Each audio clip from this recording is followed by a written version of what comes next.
Last class में मैंने chapter start किया था एसिड बेस सॉल्ट, जिसको हिंदी में कहा जाता है अम्ल, क्षार एवं नमक, अम्ल, क्षार एवं नमक। ठीक है, तो मैंने आपको लास्ट क्लास में बताया था क्या होते हैं एसिड्स एंड क्या होते हैं बेस, अम्ल किसको बोलते हैं और क्षार किसको बोलते हैं।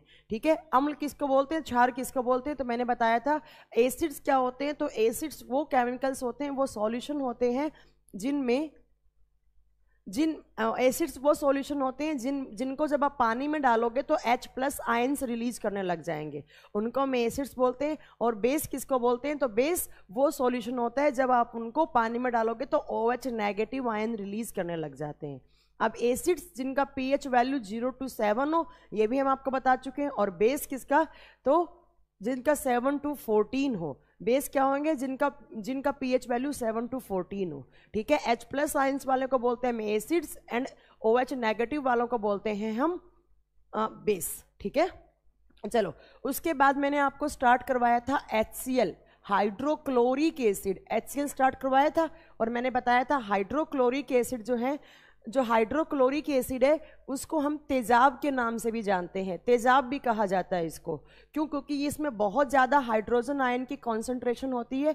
बिल्कुल, नमस्ते शुभम जी, नमस्ते कर रहे हैं। हाँ, सबको गुड इवनिंग, सबको गुड इवनिंग। ठीक है, दीक्षा ऑनलाइन आ गई, AKP जी। दीक्षा आप आपस में बात मत कीजिए प्लीज़। ठीक है, चलो। अरे नोट्स नहीं मिला है, मिल जाएगा, क्यों चिंता कर रहे हो आप लोग। हमने आपको एक फैसिलिटी क्या दी है, हमने आपको एक फैसिलिटी दी है कि आप इस वीडियो को अनलिमिटेड टाइम्स वॉच कर सकते हैं। तो अगर कुछ भी थोड़ा बहुत नोट्स में PDF में ऊपर नीचे होता भी है तो आप वीडियो को वापस जाकर प्ले करके आप सही कर सकते हैं, है ना। ठीक है, मोहित शर्मा जी आवाज़ एकदम सही है, मैंने साउंड चेक करवा ली है, बिल्कुल आवाज़ सही है, शायद आपके मोबाइल के बटन से वॉल्यूम कम हो। ठीक है, चलो HCl से मैंने स्टार्ट किया था, हाइड्रोक्लोरिक एसिड मैंने पढ़ाया था। HCl में मैंने बताया था आपको कितने पॉइंट याद रखने। तो देखो HCl में सबसे पहला पॉइंट याद रखना था कि इस एसिड को यूज़ करते हैं हम बाथरूम क्लींजर की तरह। इस एसिड का उपयोग बाथरूम की सफाई कराने के लिए किया जाता है। ठीक है, उसके बाद मैंने आपको इसके बारे में बताया था कि ये जो एसिड है वो हमारे स्टमक में होता है, हमारे स्टमक में भी होता है और हमें बाई बर्थ मिलता है। तो मैंने बताया होगा साइंस में जो चीज़ आपको माँ के पेट से मिले, बाई बर्थ मिले, जन्म से ही मिले आपको, और कभी भी उस चीज़ की डेफिशिएंसी ना हो, उस चीज़ की कमी ना हो, तो उस चीज़ को साइंस में क्या कहा जाता है, तो उस चीज़ को साइंस में हार्मोन नाम दिया जाता है। जैसे आपने सुना होगा आपके बॉडी में बहुत सारे हार्मोन्स होते हैं, अगर नहीं भी सुना तो मैं आगे आपको बायोलॉजी में पढ़ाऊंगी। और हार्मोन्स की कभी भी कमी नहीं होती है। तो ऐसी चीज़ जो आपको माँ के पेट से मिले तो उसको हम क्या नाम देते हैं, उसको हम हार्मोन नाम देते हैं। तो HCl हमारे स्टमक में होता है, हाइड्रोक्लोरिक एसिड तेजाब जिसको बोलते हैं वो हमारे पेट में होती है, स्टमक में होती है और इसकी कभी भी कमी नहीं होती। तो इसको हम क्या बोलते हैं, हार्मोन। कभी भी एग्जाम में क्वेश्चन आए कि कौन से एसिड को हार्मोन कहा जाता है, तो HCl is also known as hormone. HCl acid को, हाइड्रोक्लोरिक एसिड को अम्ल भी कहा जाता है। ठीक है, उसके बाद मैंने आपको बताया था स्टमक में इसका क्या काम होता है। तो स्टमक में इसका 3 काम होता है, एक बार 2 मिनट में रिवाइज करवा देती हूँ मैं। ठीक है, स्टमक में इसका क्या क्या काम होता है। तो स्टमक में पहला काम क्या बताया था, मैंने कहा था अगर आपने स्पाइसी खा लिया, अगर आपकी ओवर ईटिंग हो गई तो ये एसिड है और एसिड ज़्यादा निकलेगा। एसिड की pH क्या होती है, 0 to 7, और ये स्ट्रॉन्ग एसिड है तो pH कम होएगी तो एसिड जलने का काम करते हैं। ठीक है, वीडियो कभी भी डाउनलोड नहीं होगा सुरेंद्र जी, वीडियो डाउनलोड होकर आप सेव नहीं कर सकते हैं। हाँ, ऐप पर जाकर आप कितनी भी बार देख सकते हैं वीडियो। ठीक है, अरे बिल्कुल वेलकम किया मैंने सुनील जी, बिल्कुल वेलकम किया मैंने। चलो अभी पढ़ाने दो, बाद में बात करेंगे। ठीक है, लास्ट की 10 मिनट्स में मैं आप सबके डाउट लूंगी। ठीक है, अभी थोड़ा सा पढ़ लो। हाँ, हरिहर नाथ संग जी, मैंने आपका कमेंट पढ़ लिया है, सब पढ़ाऊंगी मैं। ठीक है, आपका लेविस एसिड भी बताऊंगी क्या होता है। चलो अभी थोड़ा सा पढ़ लो प्लीज़, है ना। लास्ट के 10 से 15 मिनट में मैं आपके डाउट सारे ले लूंगी। अभी देखो, अभी थोड़ा पढ़ लो। ठीक है, देखो, तो इस एसिड को, यह एसिड हमारे स्टमक में होता है और स्टमक में इसका काम क्या बताया। तो स्टमक में मैंने आपको इसका काम बताया है कि इस एसिड के 3 काम होते हैं। अगर आपने खा लिया ज़्यादा खाने का मतलब है आपकी ओवर ईटिंग हो गई, या आपने स्पाइसी ज़्यादा खा लिया तो ये स्टमक में एसिड ज़्यादा निकलेगा और आपको एसिडिटी कर देगा। एसिडिटी को हिंदी में कहा जाता है अम्लता। एसिडिटी कर देगा, एसिडिटी कर देगा, ठीक है। एसिडिटी मतलब पेट में जलन होने लग जाएगी। तो कभी भी एग्जाम में क्वेश्चन आए पेट में जलन या एसिडिटी किस एसिड की वजह से होती है, तो किस एसिड की वजह से होती है, HCl की वजह से होती है। क्लियर है। नेक्स्ट देखो, एसिडिटी करते हैं, उसके बाद इसका काम क्या आता है, इसके बाद इसका काम क्या होता है, इस एसिड का काम होता है, ये एसिड हमारे, आपने खाना खाया, खाना खाने के साथ अगर आपने कोई सड़ा हुआ खाना खा लिया, लाइक आपने एप्पल सड़ा हुआ खा लिया, कोई बैक्टीरिया लगा हुआ, कोई फंगस लगा हुआ, आपने एप्पल खा लिया, सेब खा लिया, तो जो बाहर से बैक्टीरिया वायरस आए हैं वो इस एसिड के पास जब आएंगे, स्टमक में, पेट में आएंगे, तो इसकी pH वैल्यू इतनी कम होती है कि इसके अंदर वो बैक्टीरिया वायरस ऑटोमेटिकली क्या हो जाते हैं, मर जाते हैं। तो इस HCl का काम एक और भी हो गया, जो माइक्रो ऑर्गेनिजम्स होते हैं उनको खत्म करने का काम करता है ये, ठीक है। नेक्स्ट देखो, नेक्स्ट यहाँ से क्या है, नेक्स्ट इस एसिड का काम क्या होता है, तो मैंने आपको लास्ट क्लास में बताया था, ये एसिड कभी भी डाइजेशन नहीं करवा सकते, पाचन नहीं करवाता ये एसिड। हाँ, इस एसिड का काम होता है जो डाइजेस्टिव वाले जो आपके एंजाइम्स होते हैं स्टमक में, आगे पढ़ोगे डाइजेस्टिव सिस्टम में, उन एंजाइम्स को एक्टिवेट करता है ये, तो ये हेल्प करता है डाइजेस्टिव सिस्टम में, ठीक है। नेक्स्ट देखो, नेक्स्ट HCl का मैंने बताया था, इसका यूज होता है एक्वारीजिया सॉल्यूशन बनाने में। Aqua regia, it is used in formation of aqua regia solution. Hindi में क्या बोलेंगे इसको, अम्लराज बनाने में। अम्लराज है, अम्लों का राजा नहीं है, किंग ऑफ एसिड्स नहीं है, अम्लराज, ठीक है, अम्लराज। अब अम्लराज क्या होता है, तो HCl प्लस HNO3 के सॉल्यूशन को कहा जाता है एक्वारीजिया। तो कभी भी एग्जाम में क्वेश्चन आए कि एक्वारीजिया सॉल्यूशन में कौन कौन से एसिड यूज होते हैं, तो ma'am number 1 is hydrochloric acid and number 2 is nitric acid. अब इनकी क्वांटिटी का रेशियो क्या होता है, तो 3:1। अब एक्वारीजिया क्या होता है, तो मैंने बताया था, जो ज्वेलर्स जो सोनार रखते हैं, सोना और चांदी की सफाई करने के लिए, तो जो सोनार होते हैं, ज्वेलर्स जो सोना चांदी को घोलने के लिए जो सॉल्यूशन यूज करते हैं उसको क्या बोलते हैं, एक्वारीजिया। तो लास्ट क्लास में हमने यहाँ तक कंप्लीट कर लिया था। अब मैं इसके बाद का स्टार्ट कर रही हूँ, बड़ा ही ध्यान से सुनना, ठीक है। मानस कुमार जी बिल्कुल नमस्ते है। अब आपको पढ़ना है, देखिए अब लास्ट क्लास में, अब क्लास के ना एंड में आप मुझसे थोड़ा डाउट पूछ लीजिएगा, अभी बीच में आप कमेंट ना ही करें तो अच्छा है, ठीक है। इससे क्या होगा, क्लास डिस्टर्ब नहीं होगी और मैं कंटेंट भी ज़्यादा दे पाऊंगी। जो भी आपका डाउट है, डाउट मैं हमेशा लूंगी, आपके डाउट का हमेशा वेलकम है मेरे प्लेटफॉर्म पे। बट कब, जब मैं is this batch is beneficial for RRB JEE, yes Akshay ji, RRB JEE में भी तो साइंस आता है, ठीक है। RRB JEE का ही साइंस है ये, साइंस कुछ अलग नहीं होता है, साइंस हमेशा कॉमन होता है, थोड़ा सा लेवल अप डाउन हो जाता है एग्जाम्स के अंदर, ठीक है। तो सुनो ध्यान से, तो एक एसिड आपने पढ़ लिया, नेक्स्ट एसिड लिखो H2SO4। नेक्स्ट एसिड है H2SO4, H2SO4, H2SO4। H2SO4 का नाम क्या होता है, तो आई थिंक सब बच्चों को अभी तक याद हो गया होगा। H2SO4 का नाम क्या होता है, तो H2SO4 को कहा जाता है सल्फ्यूरिक एसिड। ध्यान से सुनना, इससे बहुत सारे क्वेश्चन बनते हैं इस वाले से। सल्फ्यूरिक एसिड, H2SO4 बोले तो सल्फ्यूरिक एसिड, ठीक है। हाँ राहुल कुमार जी आपने सही बोला है, अभी हम बताएंगे, ठीक है। तो H2SO4 का नाम क्या होता है, इस एसिड का नाम होता है सल्फ्यूरिक एसिड। अब देखो H2SO4 के 2 नाम और होते हैं। इस एसिड को कहा जाता है king of acids, king of acid, और हिंदी में इसको,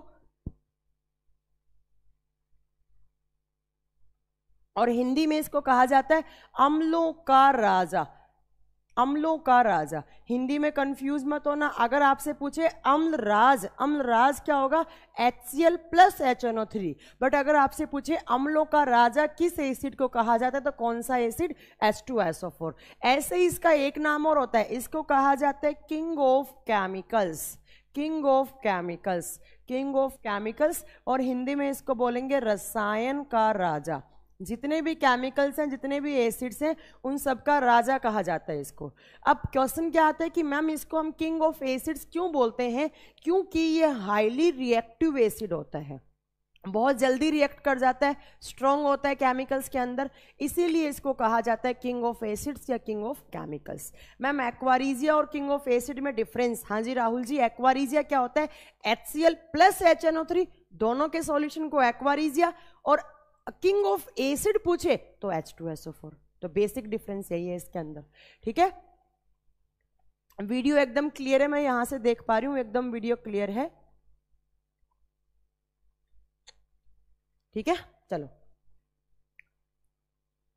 साउंड अनम्यूट का बटन कब आएगा? तो साउंड अनम्यूट का बटन आएगा सर राइट साइड में, जब आप फुल स्क्रीन पे करेंगे तो ऊपर की साइड लेफ्ट साइड में बना हुआ साउंड अनम्यूट बटन आता है, ठीक है। देखो नेक्स्ट देखो, तो H2SO4 के इतने पॉइंट्स याद हो गए। नेक्स्ट देखो, इस एसिड को कहा जाता है बैटरी एसिड।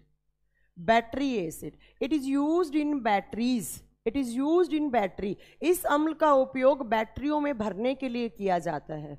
अब मेनली कौन सी बैटरीज में यूज होता है? तो मैं यहां पे लिख रही हूं lead storage battery, lead storage battery.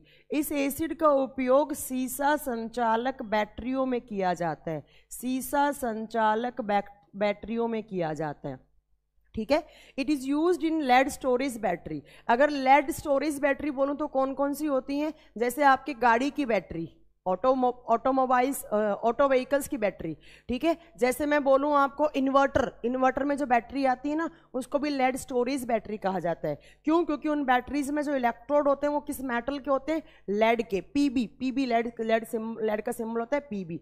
तो इस अम्ल का उपयोग सीसा संचालक बैटरीज में किया जाता है। अब अगर आपको याद हो तो मैंने आपको लास्ट क्लास में बताया था,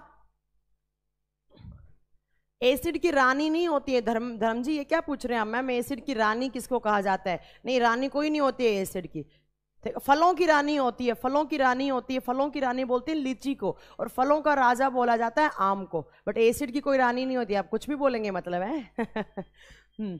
अच्छा, रेलवे स्टेनोग्राफर में भी साइंस आएगी मैम 8 नंबर का, ठीक है सुरेंद्र जी, बिल्कुल।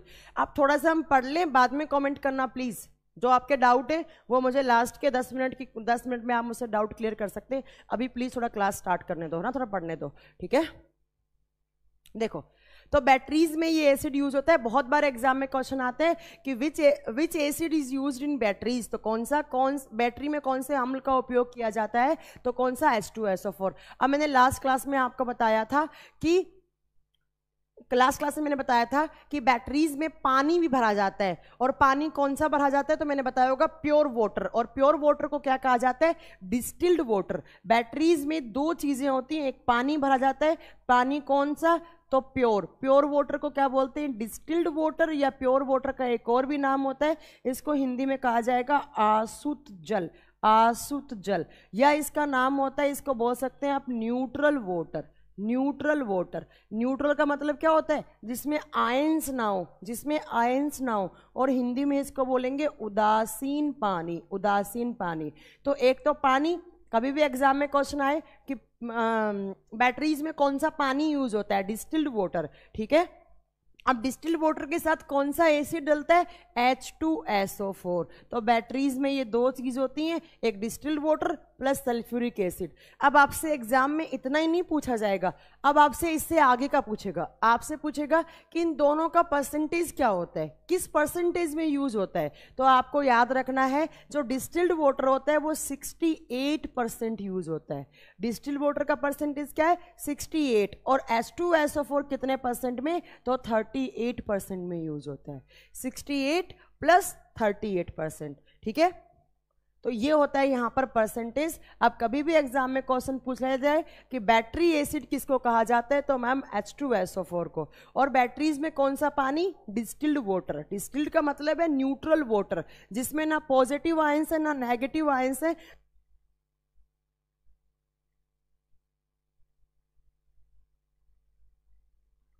तो आपके यहां से इतने सारे क्वेश्चंस याद हो गए। अब नेक्स्ट देखो, इस एसिड का एक नाम और होता है, एक नाम और होता है। देखो इस एसिड का होता है, इस एसिड को बोला जाता है oil of vitriol, oil of vitriol, oil of vitriol. Hindi में बोलेंगे तेल का थोथा। इस अम्ल को तेल का थोथा भी कहा जाता है, ऑयल ऑफ विट्रियोल। विट्रियोल होते हैं सल्फेट आयन, जैसे H2SO4, SO4 आयंस को बोलते हैं सल्फेट आयन।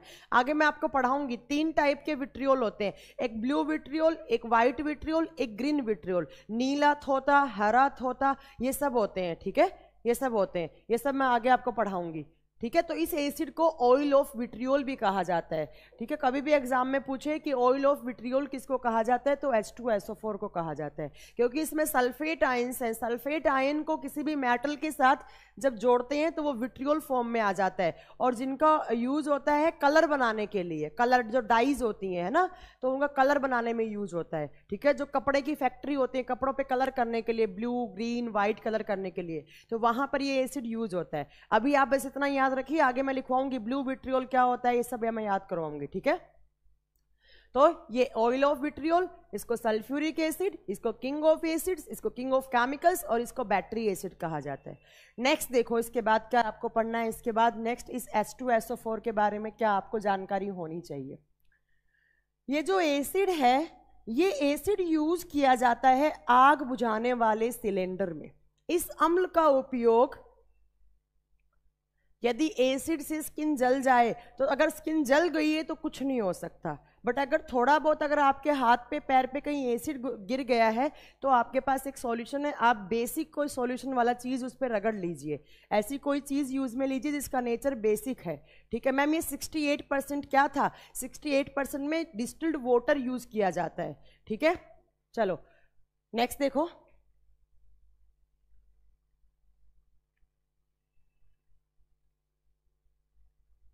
क्या कह रहे हैं, चलो आगे देखो, नेक्स्ट देखो। दीक्षा जी कह रहे हैं मैम सब कवर करना। हाँ जी मैम, मैं बिल्कुल ट्राई करूंगी सब कुछ कवर करने का। अभी आप थोड़ा सा पढ़िए। ठीक है, नेक्स्ट देखो, इस एसिड का यूज होता है फायर एक्सटिंग्विशर में। Fire extinguisher, it is used in fire extinguisher. ठीक है, ध्यान से सुनना, बोलना मत आप मेरे बोलने से पहले। ठीक है,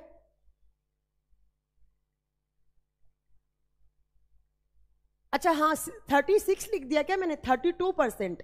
जब डिस्टिल्ड वाटर 68 होगा तो ये 32 होगा। अच्छा अच्छा अच्छा, शायद मैंने बोलना सही है और लिख दिया गलत हो गया होगा। ठीक है, चलो हाँ 68, अच्छा अच्छा अच्छा, मैंने शायद लिख दिया बोर्ड पे, गलत लिख दिया होगा। जो पानी होता है वो 68% में होता है, तो बचा कितना 32% बटा H2SO4, तो हो सकता है हाँ मैंने गलती से 38 कर दिया होगा, कोई दिक्कत नहीं है। अरे जब 68 आप 100 में से माइनस करेंगे तो क्या बचेगा, 32 तो बचेगा, तो ये तो कॉमन सेंस वाली है। ठीक है, अच्छा 38 लिख दिया होगा मैंने, आई थिंक शायद लिखने में मिस्टेक हो गई होगी। 32% ये, 68% ये, क्लियर है। नेक्स्ट चलो देखो, it is used in fire extinguisher. Fire extinguisher को हिंदी में बोला जाता है आग बुझाने वाला सिलेंडर, या हिंदी में इसका दूसरा नाम होता है, इसको बोलते हैं अग्निशामक यंत्र, वो सिलेंडर जिससे आग बुझाई जाती है। देखो मोहन स्वामी जी, देखो आप कमेंट करने लग गए कि फायर एक्सटिंग्विशर में तो मैम कार्बन डाइऑक्साइड यूज होता है। अरे रुक जाइए, हम बताएंगे, मैंने आपको लास्ट क्लास में बताया था, मुझसे 2 स्टेप आप आगे मत चला करें। ठीक है ना, मुझे पता है कार्बन डाइऑक्साइड यूज होता है, बट पहले के सिलेंडर में यही यूज होता था, या फिर अगर आपको कॉस्ट कटिंग करनी है तो आज भी आपको यही रखना चाहिए। मुझसे आगे मत चला करें, पहले मुझे बोलने दिया करें, फिर आपको अगर कोई चीज में डाउट है तो आप उसको लिखा करें। ठीक है, लंग्स में कितने सेल होते हैं, ये बायो का क्वेश्चन आप यहाँ क्यों पूछ रहे हैं, वैसे मैं बता देती हूँ, एक फेफड़े में 1 लाख एल्वेलाई होती हैं, तो 1 लाख सेल्स होती हैं एक फेफड़ में, तो दोनों में 2 लाख हो जाती हैं। चलो आप पढ़ाने दो, बीच में से ना मैंने कह तो दिया, जो डाउट है वो मुझसे बाद में लेना, पहले इसे रिदम मत खराब किया करो। ठीक है, हाँ तो मैं आपको डाउट, मैंने कहा ना 2 घंटे की क्लास है, तो मैं 5:15 तक पढ़ाऊंगी, 5:15 तक पढ़ाऊंगी, उसके बाद 15 मिनट में आपके डाउट लूंगी, तो प्लीज एक बार रुक जाइए। ठीक है, देखो, it is used in fire extinguisher, इसीलिए पता है यही रीजन होता है मैं बच्चों को ना एक साथ नोट्स कभी भी प्रोवाइड नहीं करवाती, क्योंकि मुझे पता है बच्चा नोट्स खोल लेता है, कमेंट में रिप्लाई करने लग जाता है ना, तो इसलिए मैं कभी भी पहले से नोट्स प्रोवाइड नहीं करती। तो इसलिए पहले से मेरे से नोट्स कभी मांगे भी नहीं, जब मैं चैप्टर खत्म करवा दूं उसके बाद आप मेरे से नोट्स मांगा करें। ठीक है, देखो H2SO4 कहाँ यूज होता है, तो फायर एक्सटिंग्विशर में यूज होता है। अब सुनो, पहले फायर एक्सटिंग्विशर क्या होता है, तो आपने देखा होगा आग बुझाने वाला जो सिलेंडर होता है उसको कहा जाता है फायर एक्सटिंग्विशर। अब ध्यान से सुनिए, ठीक है, आग लगाती कौन सी गैस है, आग लगाती है हमेशा कार्बन डाइऑक्साइड, सॉरी आग लगाती है ऑक्सीजन। कभी भी एग्जाम में क्वेश्चन आए कि कौन सी गैस आग लगाती है, तो आग कौन सी गैस लगाती है? ऑक्सीजन। अब क्वेश्चन क्या है कि मैम ऑक्सीजन ही क्यों आग लगाती है? क्यों? क्योंकि ऑक्सीजन क्या करती है, तो ऑक्सीजन जो फ्यूल होता है, आपका ईंधन होता है, फ्यूल कुछ भी हो सकता है, पेट्रोल, डीजल, उस सब का ऑक्सीडेशन कर देती है, उनको जला देती है। जो ऑक्सीजन होती है वो क्या करती है, फ्यूल को बर्न करने का काम करती है, ईंधन को जलाने का काम करती है। ईंधन जलेगा, आग लग जाएगी, ईंधन जलेगा, आग लग जाएगी। ठीक है, तो कभी भी एग्जाम में क्वेश्चन आए आग लगाती कौन सी गैस है? ऑक्सीजन। अब अकेला ऑक्सीजन आग नहीं लगा सकता। आग लगाने के लिए आपको 3 चीजों की रिक्वायरमेंट होती है। आग लगाने के लिए आपको 3 चीजों की रिक्वायरमेंट होती है। देखो कौन कौन से। सबसे पहले आपको गैस चाहिए ऑक्सीजन। ऑक्सीजन कैसे आग लगाती है? तो फ्यूल को बर्न करके, ईंधन को जलाकर। तो दूसरा यहाँ पर कंपलसरी चीज क्या हो गया? फ्यूल। फ्यूल तो पेट्रोल, डीजल, कुछ भी हो सकता है, कोयला, लकड़ी, कोई भी फ्यूल हो सकता है आपके पास। ठीक है, हाँ। Oxygen is helps in combustion. और कम्बस्टन किसका? तो फ्यूल का। ऑक्सीजन जला देती है, ऑक्सीडेशन कर देती है। लाइक हमारे बॉडी में ग्लूकोज का करती है, वैसे ही एनवायरनमेंट में जब आग लगी तो किसका करेगी? फ्यूल का, ईंधन का करेगी। ठीक है। तीसरा आपको यहां पर चाहिए आईटी। आईटी क्या होता है? Ignition temperature. इग्निशन टेम्परेचर, और हिंदी में इसको कहा जाता है ज्वलनशील तापमान। इग्निशन टेम्परेचर या ज्वलनशील तापमान। ठीक है, वो मिनिमम टेम्परेचर जिस पर आग लग जाए उसको कहा जाता है इग्निशन टेम्परेचर।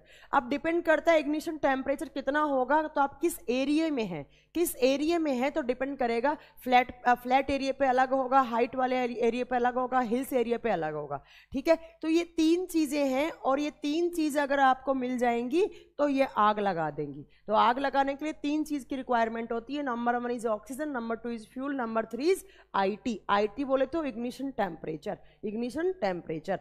ठीक है। अब कुछ बच्चे तो बोलते हैं मैम माचिस की भी रिक्वायरमेंट होती है। अरे तो माचिस कोई प्राइमरी चीज थोड़ी ना है। अगर आपके पास ये 3 चीज नहीं होंगी तो माचिस क्या कर लेगी? कुछ नहीं करेगी। ठीक है। अब ध्यान से सुनना मेरी बात। इन तीनों में से अगर आपने किसी भी चीज का पावर कट कर दिया तो तुरंत आग बुझ जाती है। इन तीनों में से अगर आपने ऑक्सीजन की सप्लाई बंद कर दी, आग बुझ जाएगी। अगर आपने इसमें से फ्यूल देना बंद कर दिया, आग बुझ जाएगी। अगर आपने आईटी बंद कर दिया, आग बुझ जाएगी। तो इन तीनों चीज में से एक भी चीज की पावर कट करने पर तुरंत आग बुझ जाती है। ठीक है। तो आजकल तो क्या आता है, आग लगाती कौन सी गैस है? ऑक्सीजन। और आग बुझाती कौन सी गैस है? तो आग बुझाती है कार्बन डाइऑक्साइड। हमेशा अपने माइंड में सेट कर लो, आग लगाने वाली गैस ऑक्सीजन है, आग बुझाने वाली कार्बन डाइऑक्साइड है। अब आपका क्वेश्चन ये हो सकता है कि मैम कार्बन डाइऑक्साइड आग कैसे बुझा देती है? कार्बन डाइऑक्साइड आग कैसे बुझा देती है? तो कार्बन डाइऑक्साइड जो होती है वो क्या होती है? हैवी गैस होती है। और ऑक्सीजन क्या होती है? लाइटर होती है। ऑक्सीजन की लेयर नीचे, कार्बन डाइऑक्साइड की ऊपर। कार्बन डाइऑक्साइड का लेयर ऊपर, ऑक्सीजन का लेयर नीचे। तो कार्बन डाइऑक्साइड किसकी पावर कट कर देगा? ऑक्सीजन की। और ऑक्सीजन की सप्लाई खत्म होते ही किसका कंबस्टन नहीं होगा? फ्यूल का। और आग क्या हो जाएगी? बुझ जाएगी। तो CO2 आग कैसे बुझा सकती है? क्योंकि CO2 जो होती है वो ऑक्सीजन से हैवी होती है। ऑक्सीजन का परत नीचे, CO2 का परत ऊपर। किसकी पावर कट? ऑक्सीजन की। तो आजकल तो क्या आता है, आपका सिलेंडर है, आग बुझाने वाला आपका सिलेंडर है, इस सिलेंडर को आप खोलो, स्प्रे करो, CO2 निकलेगा, और CO2 निकल के किसकी पावर कट कर देगा? ऑक्सीजन की। और आपकी आग बुझ जाएगी। ठीक है। Full form of IT, ignition temperature. Ignition, ignition temperature. ठीक है। देखो तो मैम आजकल तो यही सिलेंडर आता है, सिलेंडर को जैसे आग लगी आपने स्प्रे किया, स्प्रे करने से CO2 निकलेगा, और CO2 निकलते ही किसकी पावर कट कर देगा? ऑक्सीजन की। और आपकी आग बुझ जाएगी। बट पहले के सिलेंडर में क्या होता था, या फिर आज भी बहुत सारे लोग यही सिलेंडर रखते हैं जो मैं आपको बताने वाली हूं। तो पहले जो सिलेंडर यूज करते थे उस सिलेंडर में 2 चैम्बर बने हुए होते थे, ऐसे, एक ये और एक ऐसे चैम्बर बना हुआ होता था। तो पहले वाले सिलेंडर में 2 चैम्बर होते थे। ये जो इनर वाला चैम्बर है उसमें एसिड भरा जाता था। कौन सा एसिड? H2SO4। नाम क्या होता है? Sulphuric acid. नाम क्या होता है? Sulphuric acid. और जो नीचे वाला चैम्बर है इसमें भरा जाता था NaHCO3। NaHCO3। Na होता है सोडियम, इसको बोलते हैं कार्बोनेट, सोडियम बाई कार्बोनेट। मैं इसका केमिकल नेम लिख रही हूं यहां पर, सोडियम बाइकार्बोनेट, सोडियम बाइकार्बोनेट। किसका, इस फॉर्मूले का केमिकल नेम क्या है, सोडियम बाइकार्बोनेट। इसका एक नाम और होता है, इसको कहा जाता है खाने वाला सोडा, सोडियम बाइकार्बोनेट, या आप इसको बोल सकते हैं बेकिंग सोडा, बेकिंग सोडा। ध्यान से सुनना है, ठीक है, खाने वाला सोडा। 3 सोडे होते हैं केमिस्ट्री में, एक खाने वाला सोडा, एक धोने वाला सोडा, कपड़े धोने वाला, और एक होता है कास्टिक सोडा। तीनों बताऊंगी मैं, आप कास्टिक सोडा, वॉशिंग सोडा, और एक खाने वाला। खाने वाले का केमिकल नेम क्या होता है, तो खाने वाले का नेम होता है सोडियम बाइकार्बोनेट, खाने वाला सोडा। जैसे आप भटूरे बनाने में यूज करते हैं, जैसे आप वो ढोकला बनाते हैं, पूड़ी बनाते हैं, पूड़ी को फुलाने के लिए, देखो इस सोडे का यूज होता है as a fermentation, fermentation plus खाद्य सामग्री को फ्लफी बनाने के लिए, फुलाने के लिए।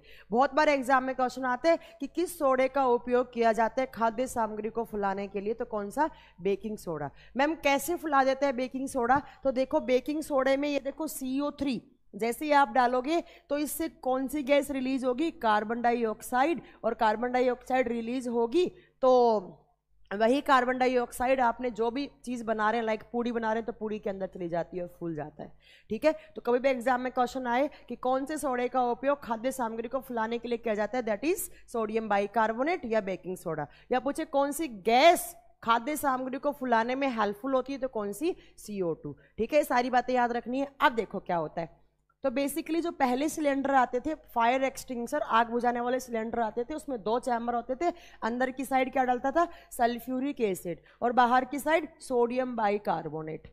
अब क्या होता है, अब कहीं पर आग लग गई, आग लगी, आपने इस सिलेंडर को प्रेस करा, इसको कंप्रेस करा, इसको दबाया। जैसे ही आपने सिलेंडर को दबाया, दबाने से ये वाला केमिकल, ये वाला केमिकल दोनों कांटेक्ट में आएंगे। जब दोनों कांटेक्ट में आएंगे तो ये दोनों ऐसे रिएक्ट करेंगे, और इन दोनों के रिएक्ट करने से बनता है Na2SO4 plus H2O plus carbon dioxide. Na2SO4 का नाम क्या होता है, इसको बोला जाता है sodium sulphate, sodium sulphate, plus पानी प्लस कौन सी गैस निकली यहां से, कार्बन डाइऑक्साइड, कार्बन डाइऑक्साइड। और कार्बन डाइऑक्साइड को आपने स्प्रे करा, आपने उस सिलेंडर को खोला, स्प्रे करा, स्प्रे करते ही कौन सी गैस निकलेगी, कार्बन डाइऑक्साइड। और कार्बन डाइऑक्साइड किसकी पावर कट करती है, ऑक्सीजन की। क्यों करती है, क्योंकि CO2 हैवी होती है, ऑक्सीजन लाइटर होती है, CO2 ऊपर ऑक्सीजन नीचे, तो किसकी पावर कट क्या होगी, ऑक्सीजन की, और आग बुझ गई। अब बताओ, आप जो बोल रहे थे CO2 वाले सर एक बोल रहे थे, तो अब आपको समझ में आया कि इस एसिड को क्यों यूज करते थे। अब देखो आपसे सीधा क्वेश्चन आएगा, क्या क्वेश्चन आएगा, सीधा आपसे पूछेगा कि फायर एक्सटिंग्विशर में कौन सा सोडा यूज होता है, कौन सा soda, sodium bicarbonate. Fire extinguisher में कौन सा एसिड यूज होता है, कौन सा एसिड, तो सल्फ्यूरिक एसिड, सल्फ्यूरिक एसिड, ठीक है। ये दोनों क्वेश्चन क्लियर हो गए। तो H2SO4 एक तो बैटरीज में यूज होता है, एक फायर एक्सटिंग्विशर में यूज होता है। बेकिंग सोडा एंटा एसिड होता है ना मैम, हाँ जी बिल्कुल होता है बेकिंग सोडा, अभी बताएंगे आगे राहुल कुमार जी। फिर आप हमसे आगे चलने लग गए, बोल तो रहे हमें पढ़ाने दीजिए, फिर भी कुछ डाउट हो तो आप मुझसे पूछ सकते हैं, ठीक है। तो आपसे दोनों क्वेश्चन क्लियर है, इसके बारे में पूछ सकता है और इसके बारे में पूछ सकता है। तो इन दोनों के रिएक्शन से क्या बना, सोडियम सल्फेट प्लस पानी plus carbon dioxide. Carbon dioxide जो है वो किसकी पावर कट करेगा, ऑक्सीजन की, और तुरंत आग क्या हो जाएगी, बुझ जाएगी। तो अब आपसे सीधा क्वेश्चन करें, आग बुझाने वाले सिलेंडर में कौन सा एसिड यूज होता है, तो कौन सा एसिड यूज होता है मैम, तो H2SO4। क्लियर है, आगे चलूं मैं H2SO4 पे, बिल्कुल। देखो क्या क्या बोला इसको, ऑयल ऑफ विट्रियोल बोला इसको किंग ऑफ एसिड्स बोला, इसको किंग ऑफ केमिकल बोला, इसको बैटरी एसिड बोला, और इसको फायर एक्सटिंग्विशर में, अग्निशामक यंत्र में भरे जाने वाला अम्ल भी बोला। इतनी बातें आपको H2SO4 के बारे में याद रखनी है। नेक्स्ट देखो, इसी एसिड के बारे में एक बात और आपको बहुत अच्छे से याद रखनी है, कौन सी, तो ये जो एसिड होता है ये राहुल कुमार जी, हिंदी वाले भाइयों धरना दो, मुझे भी हिंदी में चाहिए। आप राहुल कुमार जी धरना देकर क्या कर लेंगे? जब मैंने कह दिया कि हिंदी में मिल जाएंगे नोट्स तो आपको मिल जाएंगे, इसमें धरने देने की क्या बात है? आप क्यों किसी को भड़का रहे हैं? फालतू का कमेंट ना करें मेरी क्लास में, बिल्कुल भी। जो फालतू का कमेंट करेगा मैं उसको ब्लॉक करवा दूंगी। हमने आपको एक फैसिलिटी दी है कि आप इस वीडियो को अनलिमिटेड टाइम वॉच कर सकते हैं। अगर पढ़ने वाला बच्चा होगा अपने नोट्स खुद बनाएगा। ये मेरा कोई पहला लाइव बैच नहीं है, मैंने कम से कम 20 लाइव बैच लिए हैं, सब बच्चा यही करता है। ठीक है ना? ये धरना देने की, ये ऐसे ऐसे फालतू की बोलने की जरूरत नहीं है। मैं मैनेजमेंट को बोल के 1 मिनट में ब्लॉक करवा दूंगी और आपका जो भी पैसा है मैं रिफंड करवा दूंगी। मेरी क्लास में मैंने पहले दिन भी कहा था कि मेरी क्लास में वही बच्चा बैठेगा जो सिंसियर होगा। आप मुझे देख नहीं सकते, मैं आपको देख नहीं सकती, इसका मतलब ये नहीं है कि आप कुछ भी बोलेंगे, कुछ भी बोलेंगे नहीं। आपके हाथ में मोबाइल है तो आपको कुछ भी बोलने का राइट्स नहीं है। आप सिर्फ वही बोलेंगे जो आप, मेरी स्क्रीन पे मुझे फालतू कमेंट नहीं दिखना चाहिए। और एक कमेंट एक ही बार करें, 5 बार 10 बार करने से मैं आपका रिप्लाई नहीं करने वाली हूं। ठीक है? अरे आपके मोबाइल पे साउंड नहीं आ रही है तो आप अनम्यूट वाला ऑप्शन यूज कीजिए सर, अनम्यूट कीजिए, तभी जाकर होगा। धरना देने की क्या बात है? जब हमने कह दिया कि हम आपको नोट्स प्रोवाइड करवाएंगे तो हो सकता है हिंदी में, एक्चुअली क्या होता है मैं आपको एक बात बता देती हूँ कि हिंदी में साइंस थोड़ा सा पढ़ना टफ होता है। तो कोई भी बच्चा, मैं जहाँ ऑफलाइन पढ़ाती हूँ तो कोई भी बच्चा क्या करता है, हिंदी में लिखता ही नहीं है। तो थोड़ा सा, अब हिंदी में देने को मैं आपको कोई भी एक बुक उठाऊं, उसकी फोटो खींचूं, उसका PDF बनाऊं, डाल दूं, तो वो वर्थ नहीं है ना। मैं मेरे ही नोट्स दूंगी एक एक करके हिंदी में बनाकर, तो थोड़ा सा पेशेंस रखिए। और मेरी क्लास में मुझे पता है बहुत सारे बच्चे अपने हाथों से बनाते हैं नोट्स। एक बात बता देती हूँ मैं, जो अपने हाथ से नोट्स बनाएगा वो हमेशा सक्सेस होने वाला है। क्यों? क्योंकि उसको जब लिखता है, कोई बात हमें सुनने में इतना जल्दी इफेक्ट नहीं करती हमारे ब्रेन पे, बट अगर आप लिख रहे हैं उस बात को तो वो जल्दी स्टोर होती है। ठीक है? तो ये धरना देने वाला ये सब बिल्कुल नहीं होना है। ठीक है? नहीं कुणाल रावत, मैं कहीं नहीं पढ़ा रही हूँ, जहां आप बोल रहे हैं बिल्कुल नहीं पढ़ाती हूँ वहां पर। ठीक है? मैं टाइम्स कोचिंग में पढ़ाती हूँ, इसके अलावा नहीं पढ़ाती हूँ। चलो, H2SO4 पढ़ लिया। नेक्स्ट देखो। हाँ, ये देखो बच्चा बोल रहे हैं मैम मैं शॉर्ट्स नोट्स बनाता हूं। बनाना चाहिए, बिल्कुल बनाना चाहिए। सब लोग हैंड रिटन नोट्स बनाते हैं, मुझे पता है। ये फालतू के, अगर मुझे पता है अगर मेरे बैच में इतने ज्यादा बच्चे हैं तो 2-4 हो सकते हैं ऐसे एलिमेंट, तो मुझे ऐसे बच्चे नहीं चाहिए। मैं क्लियर कर देती हूँ, लेट मी क्लियर, मुझे कुछ भी नहीं चाहिए ऐसे बच्चे। मुझे मेरी क्लास में बिल्कुल नहीं चाहिए जो फालतू की बात करे और फालतू का कोई कमेंट करे, बिल्कुल नहीं चाहिए। मैं तुरंत उनको ब्लॉक करवा दूंगी मैनेजमेंट को बोल के, और या फिर मैं उनका पैसा रिफंड कर दूंगी। क्योंकि मैंने आपको पहली क्लास में बताया था कि इस साल जितनी नौकरी हैं उस साल कभी नहीं आने वाली हैं। जितनी ज़्यादा वैकेंसी है इस साल, अगर इस साल नहीं पढ़ रहे हैं आप, फालतू की बातों में ध्यान दे रहे हैं तो कुछ नहीं हो सकता। चलो अब चलो,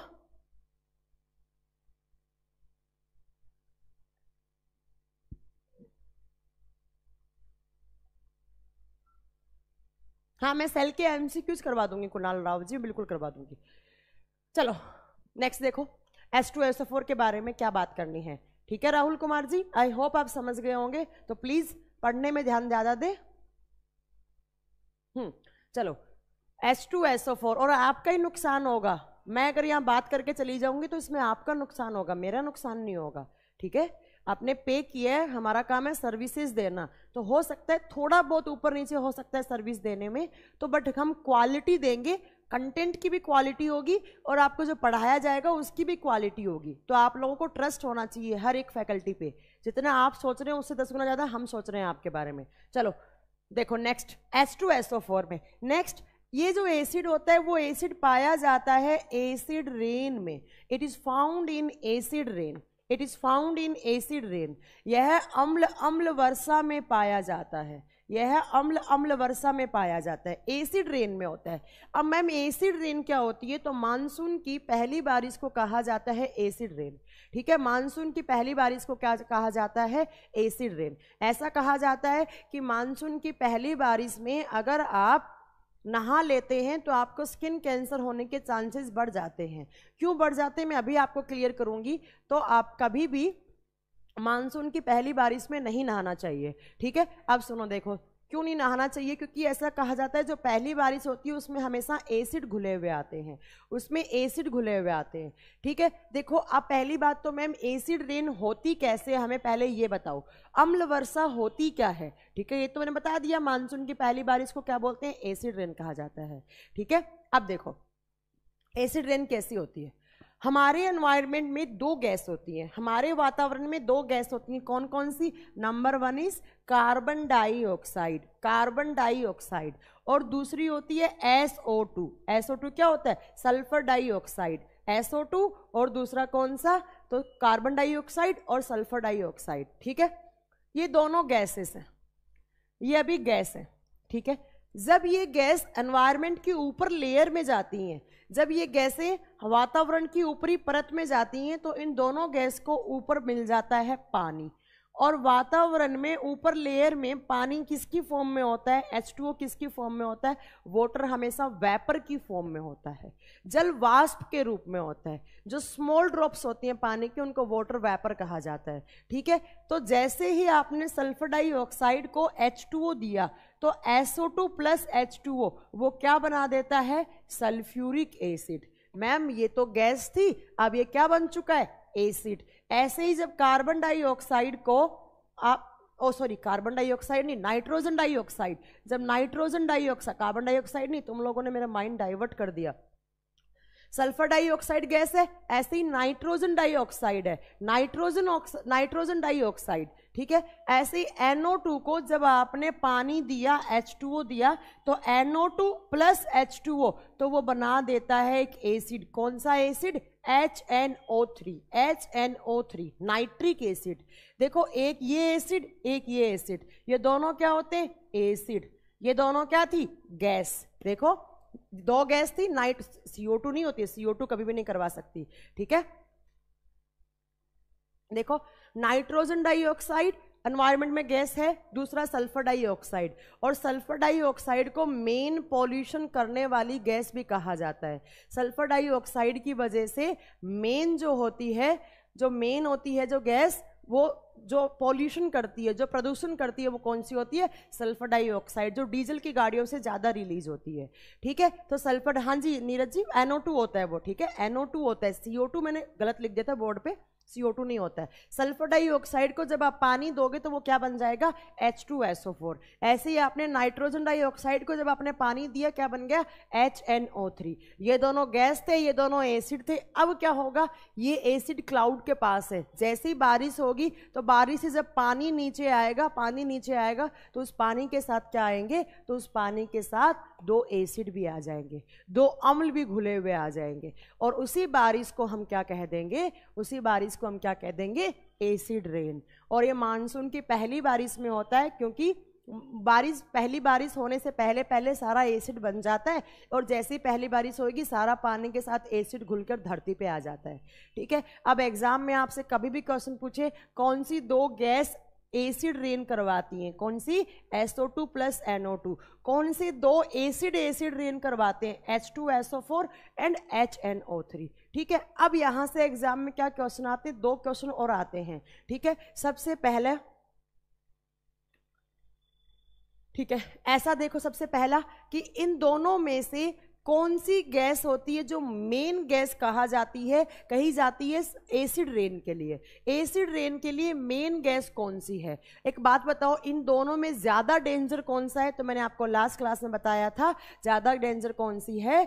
तो सल्फर डाइऑक्साइड। तो आपसे कभी भी एग्जाम में क्वेश्चन पूछे कि एसिड रेन में मेन गैस कौन सी होती है जो एसिड रेन कॉज करती है, तो कौन सी? तो सल्फर डाइऑक्साइड। तो मैंने इसको स्टार कर दिया, it is main gas for acid rain.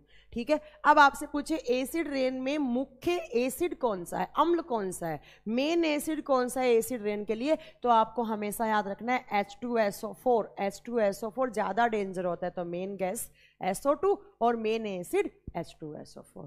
Clear है? ठीक है, ठीक है, हो गया।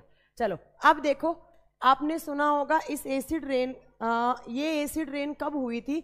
तो आज से 4 या 5 साल पहले ताजमहल पे हुई थी। तो ताजमहल पे हुई थी तो ताजमहल के आसपास बहुत सारी इंडस्ट्रीज थी, जिन इंडस्ट्री से कौन सी गैस रिलीज होती थी, सल्फर डाइऑक्साइड। तो उस इंडस्ट्री के पास SO2 था, तो वहाँ पर एसिड रेन बहुत तेज़ हुई। जब ज़्यादा तेज़ एसिड रेन हुई तो ताजमहल पर जो वाइट कलर का जो मार्बल लगा हुआ था तो वो येलो कलर में पड़ गया, क्योंकि जैसी एसिड रेन हुई उसमें दोनों गैस आए, इन दोनों एसिड आए, इन दोनों एसिड उस मार्बल के साथ रिएक्ट कर गए और उसका रंग कैसा हो गया, पीला रंग हो गया।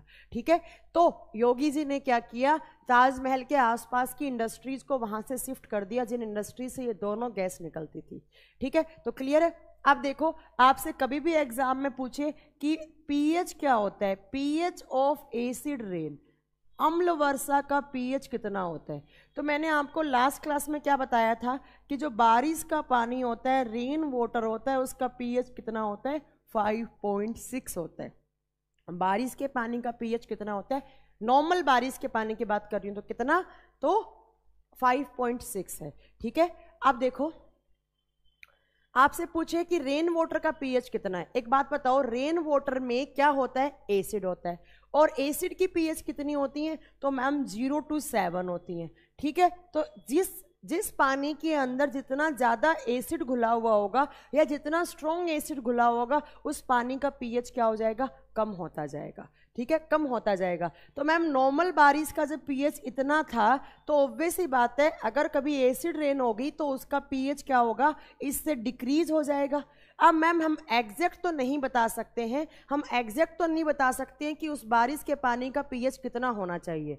क्यों? क्योंकि अगर किसी दिन ज़्यादा घुल के आ गया H2SO4, तो मैम H2SO4 ज़्यादा स्ट्रॉन्ग होता है तो उसका पीएच वैल्यू और कम हो जाएगा। ठीक है, तो मैम कॉन्सेंट्रेशन तो हर साल बारिश में चेंज होती रहती है, तो आपको हमेशा ऑप्शन लेकर चलना है less than 5.6, less than 5.6। Exact नहीं बता सकते आप कि एसिड रेन का पीएच कितना है, हमेशा आपको ऑप्शन लेकर चलना है अम्ल वर्षा का पीएच 5.6 से कम होता है। ठीक है, अब आप बोलो हाँ ये सीपीओ के पेपर में पूछा हुआ क्वेश्चन है, यही ऑप्शन था, यही आपको करेक्ट करना था। अब देखो, एक बार सीजीएल ने कैसे पूछा, सीजीएल ने ये 4 ऑप्शन दिए थे, 2.3 एंड 1.7, बोला कि एसिड रेन की पीएच कितनी होती है। अब मुझे बताओ, आपने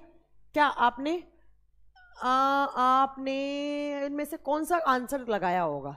ठीक है, तो बहुत सारे बच्चों ने 1.7 कर दिया कि भैया हाँ एसिड रेन है तो पीएच तो कम हो ही जाएगी, H2SO4 तो और भी कम हो जाएगी। नहीं, आपको हमेशा क्या करना है, आपको हमेशा लिखना है जो भी नियर बाई 5.6 है, जो नियर बाई 5.6 होता है वही आपका आंसर होता है। तो यहाँ पर 5.6 के नियर बाई क्या था, 5.0। तो अगर ये ऑप्शन में नहीं है तो ये ऑप्शन सही है।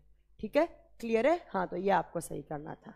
ओके, चलो, नहीं 4.1 गलत हो जाएगा, 4.1 सीजी बिल्कुल गलत हो जाएगा, जो नियर बाई 5.6 है वही आपका आंसर है।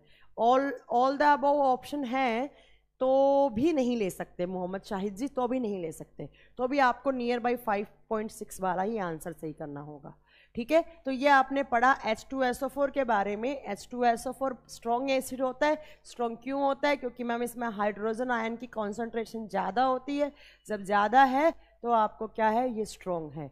इसी को बैटरी एसिड, इसी को किंग ऑफ एसिड्स, इसी को केमिकल ऑफ एसिड, इसी को ऑयल ऑफ विट्रियोल, और जो यूज़ होता है कपड़े बनाने में, कपड़ों पे रंग करने के लिए, और यही एसिड यूज़ होता है फायर एक्सटिंक्चर में, और इसी एसिड को यूज़ किया जाता है बैटरीज में। इतने सारे पॉइंट अगर आपको याद हो गए होंगे तो बहुत अच्छी बात है।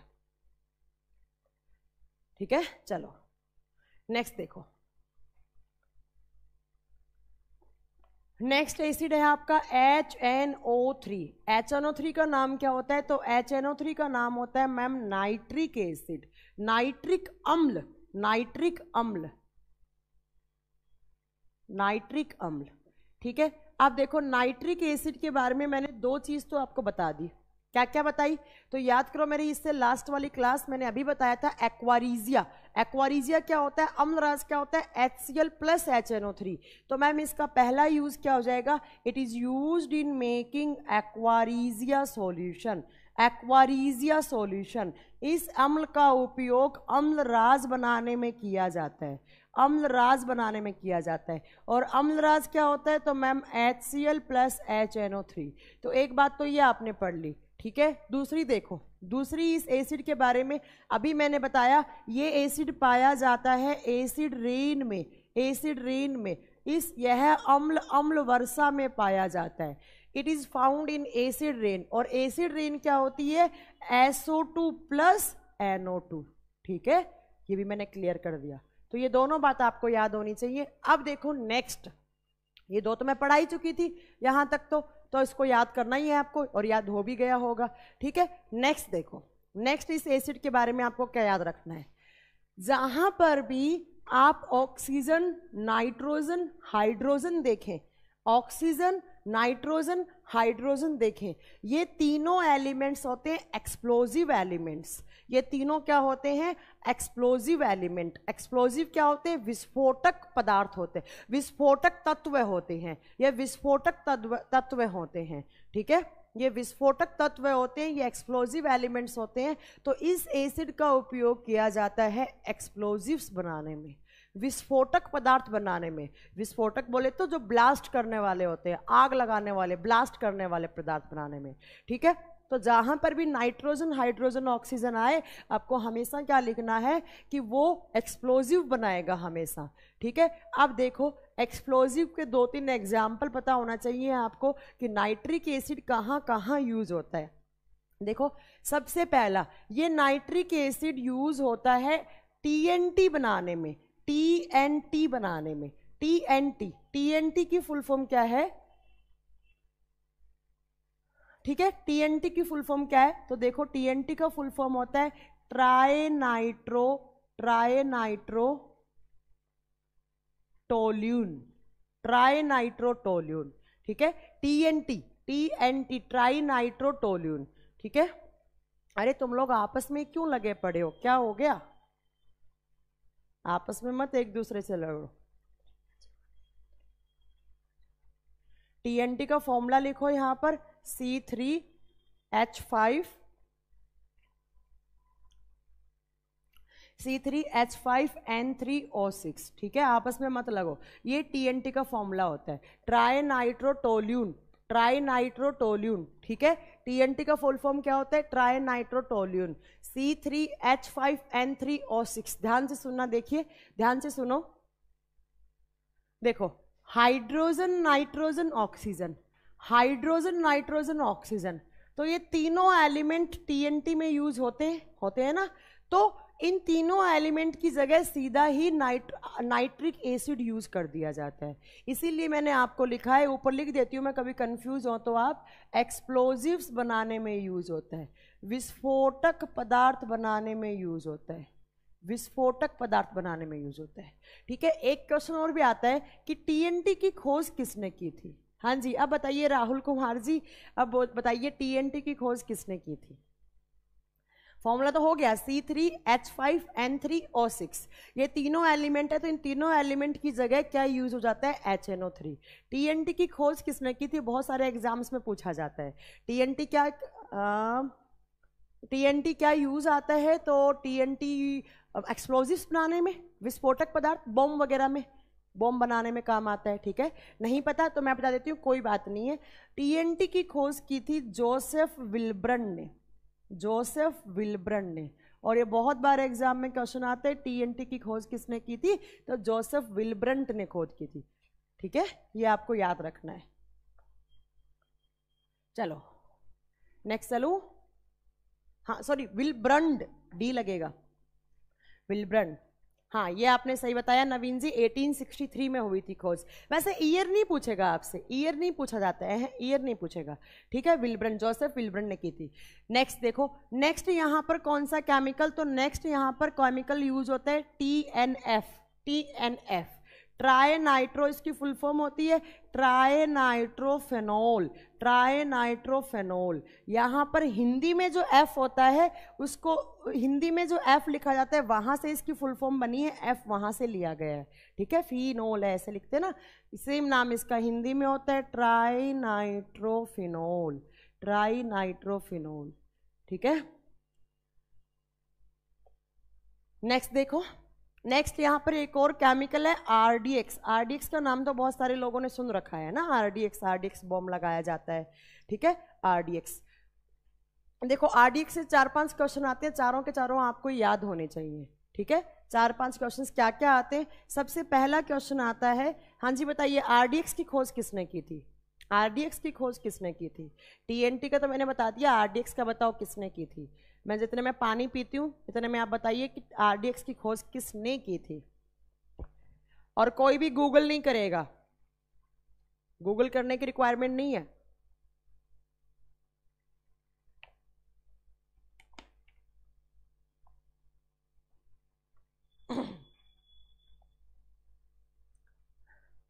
चलो कोई बात नहीं, मैं बता देती हूँ। टीएनटी भी एक्सप्लोजिव में, हाँ जी एक्सप्लोजिव भी तो लिख रही हूँ मैं सारे, कोई बात नहीं मैं बता देती हूँ। देखिए, आरडीएक्स की खोज की थी हैनिंग ने, हैनिंग नाम के साइंटिस्ट ने आरडीएक्स की खोज की थी, ठीक है। हाँ, फ्रेडरिक हैनिंग, वैसे फुल फॉर्म है इनकी फ्रेडरिक हैनिंग, बस आप हैनिंग याद कर लो, बहुत है, ठीक है। अब देखो आरडीएक्स का फुल फॉर्म क्या होता है। पहली बात तो आपको आरडीएक्स का फुल फॉर्म याद होना चाहिए। आरडीएक्स की फुल फॉर्म क्या होती है? आरडीएक्स की फुल फॉर्म होती है रिसर्च डेवलपमेंट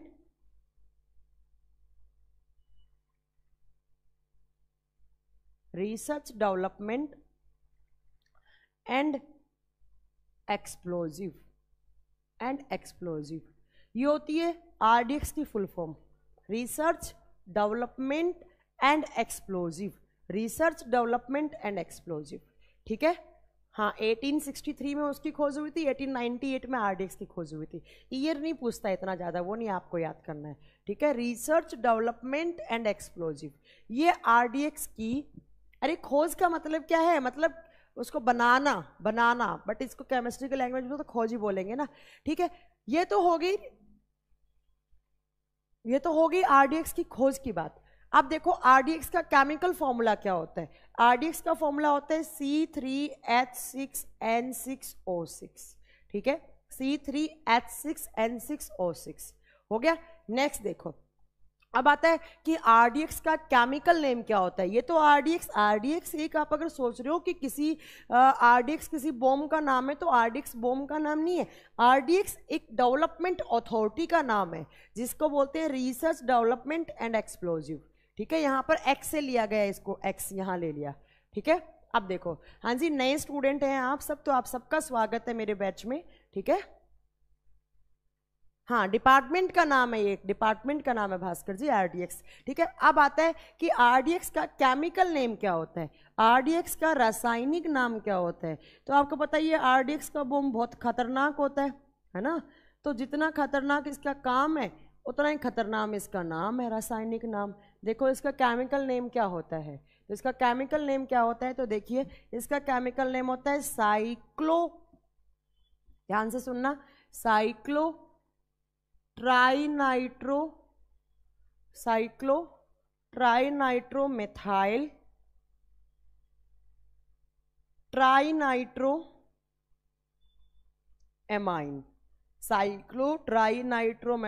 ट्राइनाइट्रोएमाइन। ये इतना बड़ा होता है आरडीएक्स का नेम, ये आपको याद रखना है, ठीक है। आरडीएक्स की खोज किसने की? तो जॉर्ज हैनिंग ने की। आरडीएक्स का केमिकल नेम क्या होता है? तो आरडीएक्स की, हाँ, इन पुलवामा अटैक में बिल्कुल आरडीएक्स का यूज किया गया था। तो उस आरडीएक्स में नाइट्रिक एसिड भी था, ठीक है, उस आरडीएक्स में नाइट्रिक एसिड भी था। इस आरडीएक्स के अंदर हाइड्रोजन, नाइट्रोजन, ऑक्सीजन अगर एलिमेंट यूज करने हैं तो उनकी जगह सीधा नाइट्रिक एसिड यूज कर लिया जाता है। इजी नाम है, हाँ इजी है अंकित अग्रवाल जी, ट्राइनाइट्रोमेथाइल ट्राइनाइट्रोएमाइन, हाँ जी इजी है, बहुत इजी है, ठीक है। नेक्स्ट चलें आगे, नेक्स्ट पढ़ाऊं। चलो, तो इस एसिड के बारे में आपको इतनी बातें याद करनी थी। ये तीनों थे केमिस्ट्री में स्ट्रॉन्ग एसिड, ये तीनों स्ट्रॉन्ग एसिड्स थे। स्ट्रॉन्ग एसिड्स होते क्या है? तो मैम स्ट्रॉन्ग एसिड्स वो एसिड्स होते हैं जिनमें हाइड्रोजन आयन का कॉन्सेंट्रेशन ज़्यादा है, और एसिड में जब हाइड्रोजन आयन का कॉन्सेंट्रेशन ज़्यादा होता है तो उनका पीएच वैल्यू कम हो जाता है। इसका मतलब स्ट्रॉन्ग एसिड्स वो एसिड्स होते हैं, या स्ट्रॉन्ग मतलब जो प्रबल अम्ल होते हैं, प्रबल अम्ल होते हैं, तो उनमें हाइड्रोजन आयन का कॉन्सेंट्रेशन ज़्यादा होता है। आरडीएक्स का फुल फॉर्म बता चुकी हूँ मैं, रिसर्च डेवलपमेंट एंड एक्सप्लोजिव, एक अथॉरिटी का नाम है ये। नेक्स्ट एसिड देखो, नेक्स्ट एसिड आता है लैक्टिक एसिड। लैक्टिक एसिड, ठीक है, ध्यान से सुनना, लैक्टिक एसिड, लैक्टिक एसिड, ठीक है। सबसे पहली बात आपको पता होना चाहिए लैक्टिक एसिड कहाँ होता है, तो आपको लिखना है it is found in curd, it is found in curd. Lactic acid कहाँ पे पाया जाता है, किस में पाया जाता है, तो दही में पाया जाता है। लैक्टिक एसिड किस में होता है, दही में होता है, ठीक है। अब ध्यान से सुनना, यहाँ से आपके 5 से 6 ब्लैक पाउडर क्या होता है, अरे बताऊंगी, रुकिए रुकिए अरुण कुमार जी, बताऊंगी ब्लैक पाउडर क्या होता है, ठीक है। लैक्टिक एसिड किस में होता है, दही में होता है। अब ध्यान से सुनना, अगर ध्यान से सुनेंगे तो हमेशा के लिए आपके 5 क्वेश्चन क्लियर होने वाले हैं आज, ठीक है। कमेंट नहीं करना, ठीक है, हमेशा के, ठीक है। देखो क्या क्या क्या क्या क्वेश्चन है इस एसिड के बारे में, आपको एक बात तो याद रखनी है, दही में होता है। दूसरा देखो, मिल्क में नहीं होता है, यही तो त्रिवेंद्रम जी, मिल्क में नहीं होता है, दूध में नहीं होता है, दही में होता है। देखो इस एसिड का यूज होता है क्रीम एंड लोशंस बनाने में, क्रीम एंड लोशंस बनाने में, कॉस्मेटिक्स बनाने में, लोशंस बनाने में। आपने कभी देखा हो तो जो पॉन्ड्स का एक बॉडी लोशन आता है उसके पीछे देखना लिखा हुआ होता है लैक्टिक एसिड, क्योंकि लैक्टिक एसिड क्या करता है, आपकी जो डेड सेल्स होती हैं उनको रिमूव करने के लिए काम में आता है। आपने देखा होगा लड़कियां क्या करती हैं, फेस पर दही में बेसन मिलाकर लगाती हैं, क्योंकि जो लैक्टिक एसिड होता है, इसमें जो लैक्टिक एसिड में जो बैक्टीरियाज होते हैं वो एंटी एजिंग फॉर्म में होते हैं, या जो लैक्टिक एसिड होता है उसका जो नेचर होता है वो एंटी एजिंग होता है, झुर्रियाँ वुरियाँ खत्म कर देता है, या फिर जो डेड सेल्स होती हैं उनको रिमूव करने में काम आता है, ठीक है। तो देखो ये क्रीम और लोशंस बनाने में कभी भी कोई एसिड पूछे तो कौन सा एसिड यूज होता है, हमेशा लैक्टिक एसिड। अब नेक्स्ट देखो यहाँ से क्या क्वेश्चन है, ये सुनो ध्यान से। आपने पिया दूध, चलो पहले ये सुनो, दूध आपको हल्का सा मीठा लगता है, दूध में मीठापन होता है। अब क्वेश्चन आता है कि दूध में मीठापन किस शुगर की वजह से होता है, ठीक है। हाँ लड़के भी लगा सकते हैं, ऐसा क्या होगा मोहन स्वामी जी, तुम सबसे पहले लगाना, ठीक है। सुनो, दूध में क्वेश्चन आता है कि दूध का मीठापन किस कार्बोहाइड्रेट की वजह से होता है, मतलब दूध में कौन सी शुगर होती है। शुगर क्या होती है बेसिकली, तो शुगर होती है कार्बोहाइड्रेट्स। शुगर क्या होती है, कार्बोहाइड्रेट्स। जैसे आपने सुना होगा ब्लड शुगर होती है, गन्ने वाली शुगर होती है, ऐसे ही आपने सुना होगा और किसकी, जो हमारी घरों में टेबल शुगर आती है वो भी शुगर होती है, कार्बोहाइड्रेट होती है, स्टार्च होता है, ये सब हो गया, ठीक है। देखो तो दूध में कभी भी आपसे क्वेश्चन पूछे कि मिल्क शुगर कौन सी होती है, या तो मिल्क शुगर पूछेगा या पूछेगा मिल्क में कौन सी कार्बोहाइड्रेट होती है, कार्बोहाइड्रेट होती है। हिंदी में बोलेगा दूध में कौन सी शर्करा होती है जिसकी वजह से हमें दूध मीठा लगता है, तो दूध में एक शर्करा होती है जिसका नाम होता है लैक्टोज। इस लैक्टोज को कहा जाता है मिल्क शुगर, दूध वाली शर्करा। ये अभी तक दूध है, मैं दूध की बातें कर रही हूँ। अब आपको इस दूध का दही बनाना है, दूध को आपको दही में बदलना है, तो दूध को दही में बदलने के लिए आप उस दूध में थोड़ा सा क्या डाल देते हैं, एसिडिक मीडियम वाली कोई चीज़ डाल देते हैं, लाइक आप डाल देते हैं उसके अंदर दही ही डाल देते हैं, ठीक है। और दही में कौन सा बैक्टीरिया होता है, तो लैक्टोबैसिलस बैक्टीरिया, लैक्टोबैसिलस बैक्टीरिया। ध्यान से सुनना, दही में कौन से जीवाणु होते हैं, तो दही में जो जीवाणु होते हैं उसका नाम होता है लैक्टोबैसिलस जीवाणु, लैक्टोबैसिलस बैक्टीरिया।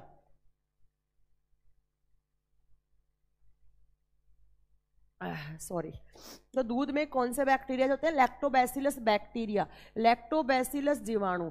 देखो इन बैक्टीरियाज का काम क्या होता है, इन बैक्टीरियाज का काम क्या होता है, जो दूध की शुगर है, दूध की शुगर कौन सी है, लैक्टोज। इस लैक्टोज को लैक्टिक एसिड में कन्वर्ट करना, लैक्टिक एसिड में कन्वर्ट करना। और जैसे ही दूध से ये शुगर थी, इसकी वजह से मीठा लग रहा था दूध, अब क्या हो गया, एसिड। और मैंने बताया था एसिड हमेशा टेस्ट में कैसे होते हैं, हाँ, कार्बोहाइड्रेट मीन्स शुगर, बिल्कुल एकदम सही है। तो दूध में मीठापन किसकी वजह से था? तो कार्बोहाइड्रेट या शुगर की वजह से। और दही खट्टा हो गया। एक बात बताओ, दही में लैक्टिक एसिड आ गया, और एसिड्स क्या होते हैं? खट्टे होते हैं। तो ये दही था और ये दूध था, और दूध को दही में बदला किसने? इस बैक्टीरिया ने बदला। ठीक है, हाई क्वालिटी, हाँ जी बिल्कुल, क्वालिटी सही है, साउंड सही है, साउंड क्वालिटी सब सही है। एक बार मुझे रिप्लाई करके बताएं प्लीज, सब सही चल रहा है? साउंड क्वालिटी हमारी तरफ से तो एकदम बिल्कुल सही है। मैं पीसी में देख पा रही हूँ, मैं बार बार इधर देखती हूँ तो इधर मेरे सामने कंप्यूटर वीडियो चल तो रहा है। राकेश जी, किसने बोला? किसने बोला कि नहीं चल रहा है वीडियो? बिल्कुल चल रहा है, मेरे सामने लैपटॉप रखा हुआ है, मैं उसमें देखती रहती हूँ, इधर देखती रहती हूँ। जब भी मैं इधर देखती हूँ तो मैं लैपटॉप को देखती रहती हूँ कि वीडियो सही चल रहा है। हाँ बिल्कुल सही चल रहा है, यस यस जी मैम, सही चल रहा है, सही चल रहा है, सही चल रहा है, बिल्कुल। अच्छा, जिनका नहीं चल रहा है उनका मेरी साइड से बिल्कुल भी कोई प्रॉब्लम नहीं है, हमारी साइड से एकदम सही है। ठीक है, बिल्कुल। चलो, हाँ साउंड भी क्लियर है, चलो ठीक है, चलो स्टार्ट करें अब आके। All is well, okay okay right, ठीक है। नेक्स्ट देखो, नेक्स्ट देखो, दो तो ये क्वेश्चन क्लियर हो गए आपके, अगर कभी पूछे तो ये। अरे रुक रुक के अगर एवीजी चल रहा है तो वो आपकी प्रॉब्लम है, क्योंकि आपका नेट स्लो है। ठीक है, या फिर आप क्वालिटी लो कर लीजिए, लो क्वालिटी में देख लीजिए। बारिश का पानी स्वीट कब लगता है? अगर आप एसिडिक रेन वाला पानी पी रहे हैं तो वो आपको हल्का सा खट्टा सा लगेगा पानी। बारिश का पानी कभी भी स्वीट नहीं लगता है। ठीक है, चलो नेक्स्ट चलो। अब देखो, आप पीते हैं दूध। आप दूध क्यों पीते हैं? तो ध्यान से सुनना, आप दूध क्यों पीते हैं? क्योंकि दूध में होता है प्रोटीन। आपने दूध पिया, और जब दूध का पाचन हो जाता है, दूध का जब डाइजेशन हो जाता है, मिल्क का डाइजेशन कौन करता है? तो एक एंजाइम करता है। ध्यान से सुनना, ये दूध को पचाने वाले एंजाइम का नाम होता है रेनिन। ये बात आपको याद रखनी है, दूध को पचाने वाले एंजाइम का नाम होता है रेनिन। रेनिन एंजाइम दूध का डाइजेशन करता है।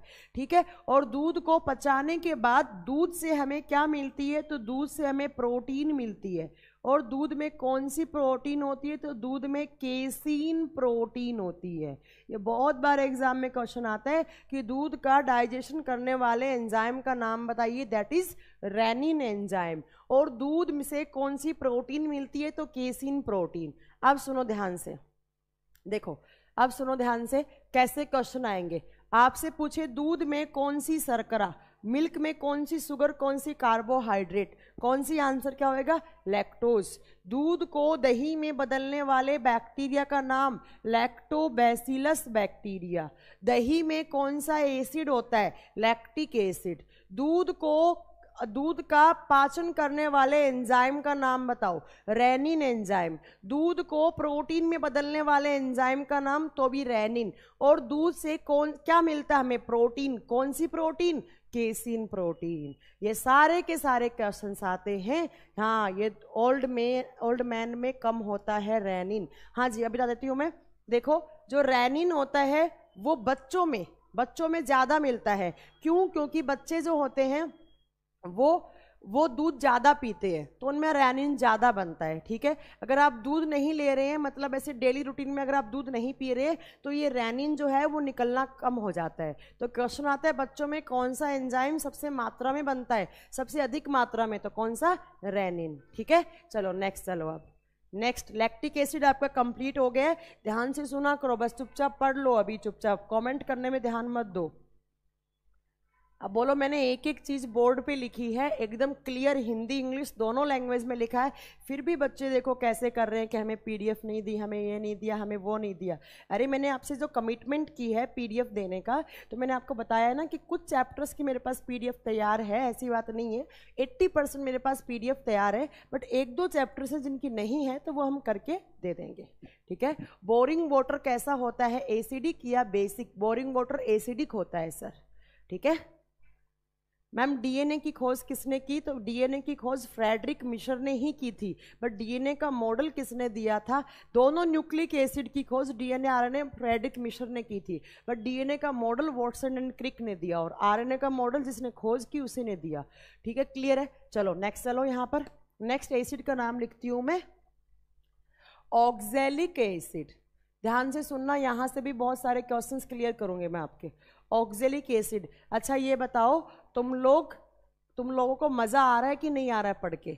तुम लोगों को पढ़ के मजा आ रहा है कि नहीं आ रहा है? साइंस स्पेशल बैच में जल्दी बताओ मुझे, इस बात का जवाब दो मुझे, पढ़ के मजा आ रहा है कि नहीं आ रहा है? टाइम्स कोचिंग के साथ मजा आ रहा है कि नहीं आ रहा है? जल्दी बताइए ना। नहीं, टाइम वाइम कुछ चेंज नहीं होगा, अभी कोई चेंज करने का नहीं सोचा है हमने, ठीक है? जल्दी बताइए। हाई जोश, अच्छा जोश हाई है आप सबका, अरे वाह बहुत बढ़िया, मजा आ रहा है। चलो मैं इतने में पानी पीती हूँ, आप बताइए। कभी कभी बीच में बात कर लेना भी अच्छा है। अच्छा हाँ, एक बच्चे ने क्वेश्चन पूछा, मैं बिल्कुल बताऊंगी, उसके क्वेश्चन का आंसर दूंगी, भी मैंने पढ़ लिया है।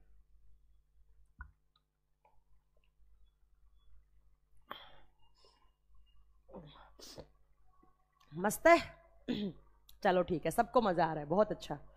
हाँ मैम पूछो ही मत, बहुत अच्छा लग रहा है, अरे वाह चलो। बहुत मजा आ रहा है, अरे वाह, सबको मजा आ रहा है। तो आज से मैं एक बात बता देती हूँ मैं आपको कि आज से हमारा एक जीएस स्पेशल का बैच भी स्टार्ट हुआ है, जिसकी टाइमिंग 2 शिफ्ट में होता है। एक मॉर्निंग में 9:30 से 11 है, एक सब्जेक्ट आपका 9:30 से 11 चलेगा, और एक आपका चलेगा 3:30 से 5, 3:30 से 5, ठीक है? तो आप अगर जिसको हिस्ट्री, पॉलिटी, ज्योग्राफी, इकोनॉमिक्स पढ़नी है, उसमें भी साइंस होगी, तो वो आपको आप उस पर अपना रजिस्टर करवा सकते हैं जीएस स्पेशल में, ठीक है? आप दोनों नहीं सुरजीत जी, मैं और रवि सर नहीं, हमारे बैच में, हमारे कोचिंग में सिर्फ क्वालिटी वाली फैकल्टीज़ हैं। हमने ऐसे वैसे फैकल्टी को उठा भी नहीं रखा है ना, हम ऐसी वैसी फैकल्टी कभी लाएंगे। अगर हमारे प्लेटफॉर्म पे कोई आएगा तो हमेशा हमेशा हमेशा आपको, अच्छा कोई पूछा दूध गर्मी में फट क्यों जाता है? क्योंकि जो बैक्टीरियाज होते हैं वो पनप जाते हैं और बैक्टीरिया एसिड में कन्वर्ट कर देते हैं। मैम आप पढ़ाएं और मज़ा ना आए, ऐसा हो ही नहीं सकता। अरे नहीं, ऐसा नहीं होगा।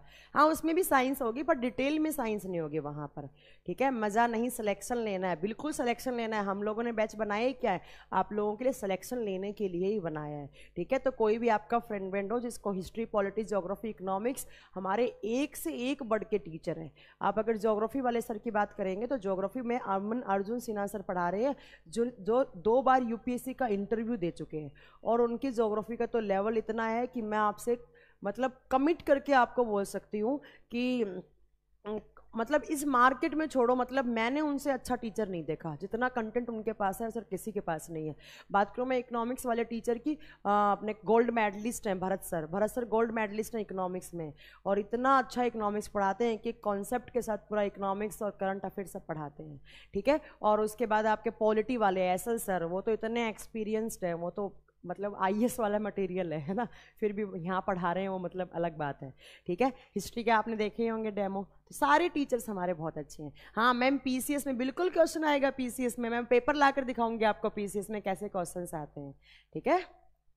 ठीक है चलो। हाँ मैथ्स और रीजनिंग, मैथ्स का बैच भी आ रहा है ना, हाँ मैथ्स का 11 अप्रैल से बैच आ रहा है, ठीक है? हाँ और जियो वाले, अच्छा सारे टीचर्स को, अरे मैं बताता रही हूँ इतने। मैम आप लोगों की प्रॉपर गाइडेंस में सिलेक्शन पक्का होगा, हाँ जी बिल्कुल होगा। हम लोग सिर्फ क्वालिटी के लिए जाने जाते हैं, इतना मुझे पता है। चलो चलो आगे स्टार्ट करें अब। हाँ चलो हो गया। अब आइए वापस ऑक्जेलिक एसिड में, ऑक्जेलिक अम्ल में, ऑक्जेलिक अम्ल में। अब ऑक्जेलिक एसिड कहाँ होता है? देखो ऑक्जेलिक, अरे वाह कुणाल रावत जी बहुत अच्छी बात है। चलो अब बाद में बात करेंगे, मैं आप लोगों से बात भी करती रहूंगी, ऐसा ना लगे कि भैया मैं पढ़ा रही हूँ, एक बंद रूम में पढ़ा रही हूँ और आप लोगों को समझ में नहीं आ रहा है। बात भी करेंगे बट अच्छा देखो अमरपाल जी कह रहे हैं ma'am don't waste time please. अरे अमरपाल जी हमने क्या टाइम वेस्ट कर दिया? हर तरीके के बच्चे हैं ना, एक तो बच्चे इतने ज़्यादा हैं इस बैच में, ऊपर से हर वैरायटी के बच्चे हैं, किसी को क्या पसंद है किसी को क्या पसंद है। अरे वाह अमरपाल जी आपका हुक्म सर आँखों पे, बिल्कुल नहीं करेंगे अब, आपका टाइम वेस्ट नहीं करेंगे हम, ठीक है? इंग्लिश भी होगा, इंग्लिश का बैच भी आएगा बहुत जल्दी। चलो आप पढ़ो यहाँ पर। देखो ऑक्जेलिक एसिड किस में होता है? ऑक्जेलिक एसिड होता है टमाटर में, टोमेटो में, टोमेटो के सीड में ज़्यादा होता है, टमाटर के बीज में होता है। एक तो ऑक्जेलिक एसिड होता है टमाटर में भी होता है, टमाटर के छिलके में और टमाटर के बीज में ज़्यादा होता है, ठीक है? चलो अब देखो नेक्स्ट, देखो नेक्स्ट, और ये होता है ऑक्जेलिक एसिड पालक में, स्पिनच पालक में भी होता है। तो कभी भी एग्जाम में क्वेश्चन आए पालक में कौन सा एसिड या टमाटर के बीज में कौन सा एसिड? ऑक्जेलिक एसिड, ठीक है? अब पहले तो इस एसिड का एक यूज याद करो जो बहुत बार क्वेश्चन में आता है। ठीक है। देखो, एक तो इस एसिड के बारे में आप एक बात याद करो, इस एसिड का यूज कब किया जाता है? जब आपके कपड़ों पर जंग का दाग लग जाए, रस्ट रिमूवल, ये as a rust removal use किया जाता है जंग का दाग हटाने के लिए। जंग का दाग हटाने के लिए आपके कपड़े पर कभी भी जंग का दाग लग जाए, ठीक है, आपके कपड़े पर कभी भी जंग का दाग लग जाए तो आप क्या करें, आप अपोलो फार्मेसी पे जाएं, आप मेडिकल स्टोर पे जाएं, तो आप वहां से क्या करें, आप वहां से ऑक्जेलिक एसिड की बोतल लेकर आएं, ठीक है, वहां से ऑक्जेलिक एसिड की बोतल लेकर आएं और उस ऑक्जेलिक एसिड की बोतल में से ऑक्जेलिक एसिड निकालकर जो जंग का दाग लगा है उसके ऊपर रगड़ लें, तो वहां से सही हो जाता है, ठीक है। तो जैसे हम लोग तो नहीं करवाते, हम लोग ड्राई क्लीनिंग के लिए दे देते हैं अपन लोग, तो ड्राई क्लीनिंग वालों के पास इस ऑक्जेलिक एसिड की बोतल होती है। अब जंग क्या होता है, जब आयरन को आप ऑक्सीजन और पानी की प्रेजेंस में रख देते हो तो आयरन का ऑक्सीडेशन हो जाता है, आयरन लोहे का ऑक्सीकरण हो जाता है, Fe2O3.XH2O, ये जंग का फॉर्मूला होता है, ये सब हम बाद में बताएंगे। तो आप बस इतना याद रखो, जब भी हमारे कपड़े पे जंग का दाग हट जाए तो हम किस एसिड से रिमूव कर सकते हैं? ऑक्जेलिक एसिड से। हाँ, आप टमाटर भी रगड़ सकते हैं उसके ऊपर, पालक का पानी बनाकर पालक भी रगड़ सकते हैं, थोड़ा बहुत हट जाएगा, ठीक है। नेक्स्ट देखो, आपने सुना होगा कि टमाटर खाने से, टमाटर के बीज खाने से पथरी हो जाती है, ठीक है, टमाटर के बीज खाने से पथरी हो जाती है। अब ध्यान से सुनना, पथरी कैसे हो जाती है? पथरी को क्या बोलते हैं हम? स्टोन बोलते हैं। अब मैं आज आपको बताने वाली हूँ कि पथरी होती कैसे है, ठीक है, ध्यान से सुनो पहले, पथरी होती कैसी है, ठीक है। देखो कैसे पथरी होती है, स्टोन, स्टोन कैसे होती है? तो स्टोन का कभी भी आपसे केमिकल नेम पूछे, हाँ पूछा भी जाता है बहुत बार कि पथरी का रासायनिक नाम क्या होता है, तो पथरी का रासायनिक नाम होता है कैल्शियम ऑक्जेलेट, कैल्शियम ऑक्जेलेट, ठीक है, याद करेंगे, कैल्शियम ऑक्जेलेट, कैल्शियम ऑक्जेलेट। पथरी का कभी भी केमिकल नेम पूछे तो कैल्शियम ऑक्जेलेट होता है, कैल्शियम ऑक्जेलेट। अब देखो मैम, पथरी बनती कैसे है, ठीक है। आपने सुना होगा कि बहुत बार लोग बोलते हैं कि यार मैं तो ऐसा कुछ खाता ही नहीं हूँ कि मुझे पथरी हो जाती है, पता नहीं किस चीज़ से पथरी हो जाती है। तो उन लोगों को एक्चुअल में नॉलेज नहीं होता है कि कैसे कैसे हो जाती है ये पथरी। देखो ध्यान से सुनो कैसे होती है पथरी। आपके बॉडी में अगर मैं आपसे पूछूं कैल्शियम कहाँ कहाँ होता है, कैल्शियम क्या होता है? तो एक मिनरल होता है, एक खनिज पदार्थ होता है। तो आप सामने वाले को क्या क्या जवाब दोगे? कैल्शियम कहाँ कहाँ होता है? तो मैम कैल्शियम हमारी हड्डियों में होता है, मैम कैल्शियम हमारी हड्डियों में होता है, कैल्शियम हमारे दांतों में होता है, दांतों में होता है, उसके बाद कैल्शियम हमारे बालों में होता है, हमारे नाखूनों में होता है कैल्शियम। ये जवाब दोगे आप, ठीक है। हमारी हड्डियों में होता है कैल्शियम, दांतों में होता है, नाखूनों में होता है, बालों में होता है। बट आज के बाद अगर आपसे कोई पूछे कि कैल्शियम कहाँ होता है, तो आपको एक पढ़े लिखे इंसान की तरह जवाब देना है। आपको बोलना है कि हमारे ब्लड में भी कैल्शियम होता है, ब्लड में भी कैल्शियम होता है, ब्लड को बोलते हैं रुधिर, ठीक है। तो ये तो हर कोई बता देगा। कैल्शियम कार्बोनेट अलग होता है, CaCO3 अलग होता है सर, ठीक है। ये तो हर कोई बता देगा कि कैल्शियम बालों में, नाखूनों में, दांतों में, हड्डियों में होता है। बट आपको जवाब क्या देना है? कैल्शियम मैं आगे आपको बायो की क्लास में बहुत बार पूछने वाली हूँ कि बताइए कैल्शियम कहाँ कहाँ होता है। तो आप सबसे पहले आंसर क्या करेंगे? हमारे ब्लड में भी कैल्शियम होता है, ठीक है। तो आपके ब्लड में क्या है? कैल्शियम। आपके ब्लड में आप बाहर से ऐसी चीज ज्यादा खाते हैं जिसमें कैल्शियम का कॉन्सेंट्रेशन ज्यादा होता है, जिसमें कैल्शियम की मात्रा ज्यादा होती है। तो जब आप कैल्शियम ज्यादा खाते हैं तो जितना रिक्वायरमेंट आपकी हड्डियों को है उतना रिक्वायरमेंट हड्डियां पूरी कर लेंगी, बालों को, नाखूनों को, इनको सबको है उतना हो जाएगा कैल्शियम, इन सबके पास चला जाएगा।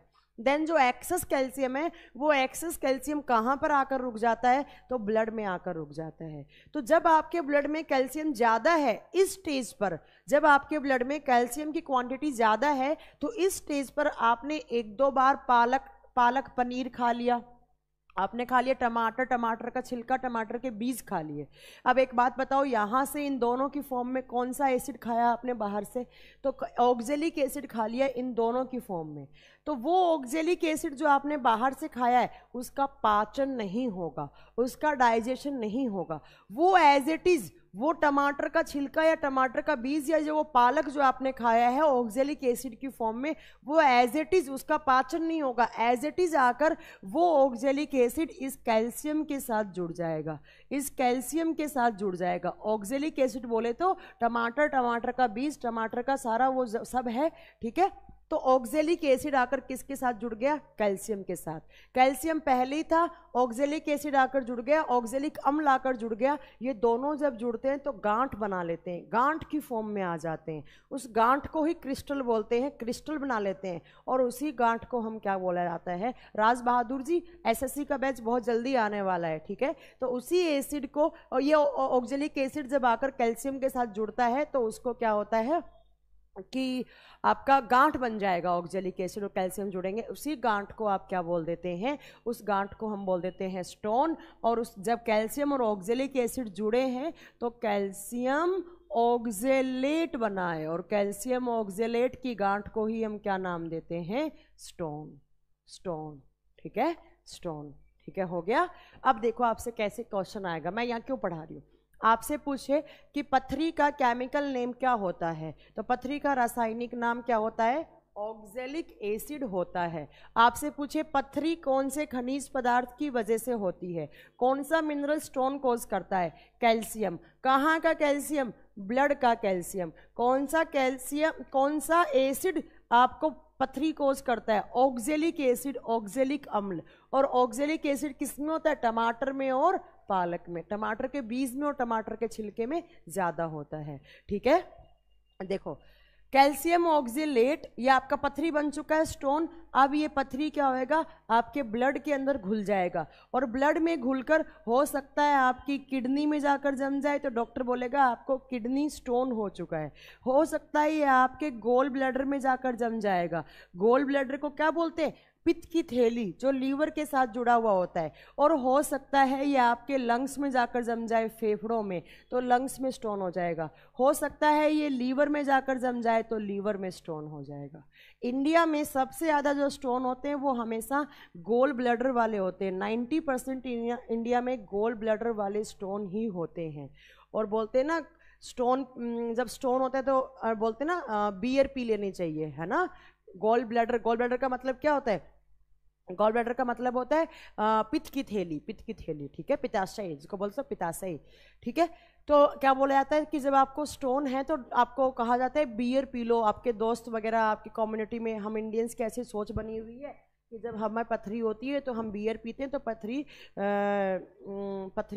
ख़त्म हो जाती है। तो मैं एक बात बता देती हूँ आपको, बहुत रेयर चांसेस होते हैं गॉल ब्लैडर वाली पथरी जो बियर से रिमूव हो सकती है, नहीं होती है, इतनी इजीली नहीं होती है, क्योंकि गॉल ब्लैडर तक तो बियर बहुत रेयरली पहुंचती है। और बियर क्यों बोलते हैं? क्योंकि बियर जो होती है, अल्कोहल होता है, वो सॉल्वेंट नेचर का होता है, वो घुलाने का काम कर देता है। हाँ, छाछ पियो, लिक्विड चीज ज़्यादा पियो, चुकंदर का जूस पियो, ककड़ी का जूस पियो, ज़्यादा अच्छी होती है, ठीक है। तो बियर वाली मेंटेलिटी को थोड़ा सा रिमूव कर दीजिए अपने दिमाग से।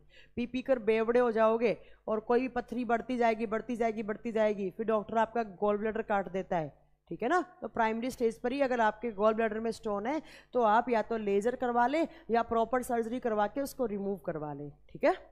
नेक्स्ट देखो इस एसिड का नेक्स्ट यूज, और जो बहुत बार एग्जाम में क्वेश्चन आते हैं, ध्यान से सुनना। ये एसिड, अच्छा एक तो ये हो गया, ये आपको सारे पॉइंट्स क्लियर हो गए होंगे आई थिंक, ठीक है। तो पथरी का केमिकल नेम वो, ये कैल्शियम की वजह से। कैल्शियम कहाँ का कैल्शियम? ब्लड का। कौन सा एसिड? ऑक्जेलिक एसिड, ठीक है। हल्दी का येलो कलर कैसे रिमूव करें? तो हल्दी के ऊपर कोई बेसिक चीज डालिए तो वो हट जाता है। अच्छा, एक बच्चे ने मुझसे क्वेश्चन पूछा था कि मैम गाय के दूध में पीलापन किसकी वजह से होता है? गाय का दूध आपने देखा होगा हल्का सा पीला पीला होता है, तो याद रखना। देखो देखो गाय का दूध में जो पीलापन होता है वो एक पिगमेंट की वजह से होता है, उसको बोला जाता है riboflavin. Riboflavin. Light yellow colour of cow milk is due to riboflavin pigment. Light yellow colour of cow milk is due to riboflavin pigment. गाय के दूध का हल्का पीला रंग राइबोफ्लेविन पिगमेंट के कारण होता है। गाय का हल्का पीला रंग राइबोफ्लेविन पिगमेंट के कारण होता है, ठीक है। नेक्स्ट देखो यहाँ से आपको क्या याद रखना है। नेक्स्ट इस ऑक्जेलिक एसिड से आपको क्या बात याद रखनी है, इस एसिड का यूज कहाँ होता है। इस एसिड का यूज होता है ब्लड बैंक में। और ये बहुत बार क्वेश्चन आता है, ध्यान से सुनना। ब्लड बैंक में ब्लड को प्रिजर्व करने के लिए, ठीक है, ब्लड बैंक में ये एसिड यूज होता है। ब्लड बैंक में क्यों यूज होता है, देखो आपने सुना होगा हमारे ब्लड में क्लोटिंग होती है। क्लोटिंग कहाँ होती है, तो जहाँ चोट लगती है वहाँ पर क्लोटिंग होती है। रीढ़ का थक्का जमता है, क्लोटिंग क्या होता है, सारे के सारे प्रोटीन्स आपस में जम जाते हैं, उसको बोलते हैं ब्लड क्लोटिंग, ठीक है। तो ये एसिड क्या करता है, ऑक्जेलिक एसिड, ये यूज किस फॉर्म में होता है ब्लड बैंक में, तो ये यूज होता है सोडियम ऑक्जेलेट की फॉर्म में। और ब्लड बैंक में क्यों यूज करते हैं, क्योंकि ऑक्जेलिक एसिड है वो खून को जमने से रोक देता है। विटामिन B12 तो अलग होता है सर, ठीक है। तो क्वेश्चन आता है ब्लड बैंक में ब्लड को जमने नहीं देने वाले एसिड का नाम बताओ, ऑक्जेलिक एसिड किस फॉर्म में, सोडियम ऑक्जेलेट। या कभी कभी क्वेश्चन आ सकता है कि ब्लड बैंक में खून को जमने से रोकने वाले केमिकल का नाम बताओ, क्या, सोडियम ऑक्जेलेट।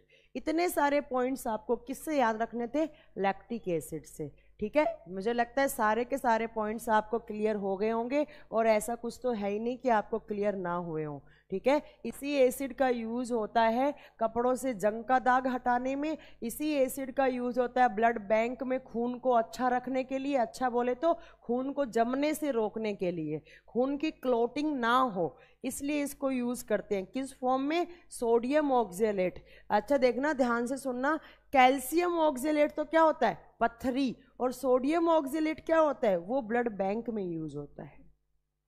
और कहाँ पर होता है ये ऑक्जेलिक एसिड, तो टमाटर के बीज में और पालक में होता है। क्लियर है। नेक्स्ट यहाँ पर एसिड लिखो, कार्बोनिक एसिड। नेक्स्ट एसिड कौन सा है, तो कार्बोनिक अम्ल, हिंदी में बोलेंगे कार्बोनिक अम्ल।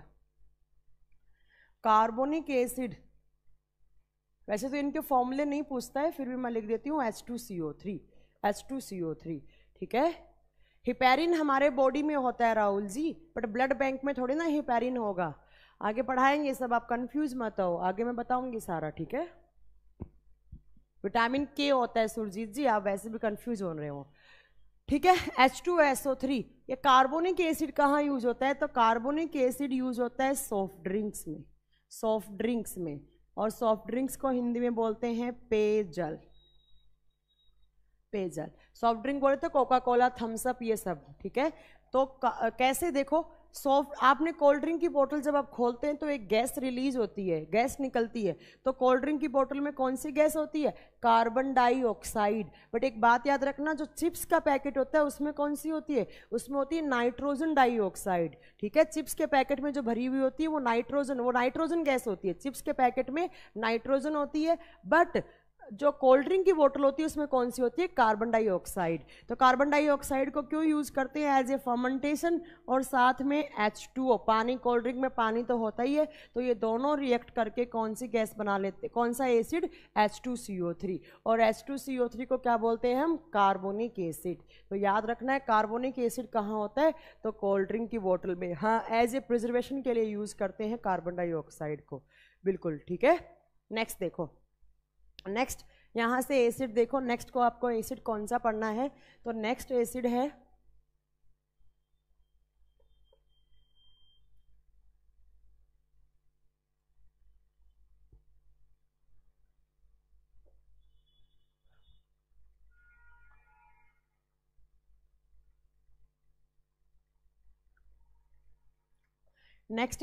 टार्टेरिक एसिड, ठीक है। ये कुछ एसिड्स हैं जिनके ऐसा काम नहीं है, बट आपको पता होना चाहिए कि किसमें कौन सा एसिड होता है, ठीक है। तो कभी भी पूछे टार्टरिक एसिड किसमें होता है, तो टार्टरिक एसिड किसमें लिखूं, तो टार्टरिक एसिड होता है टैमरिंड में। और टैमरिंड क्या होता है, इमली होता है। अब यहाँ से एक बड़ा ही अच्छा सा क्वेश्चन है, ध्यान से सुनना, ठीक है।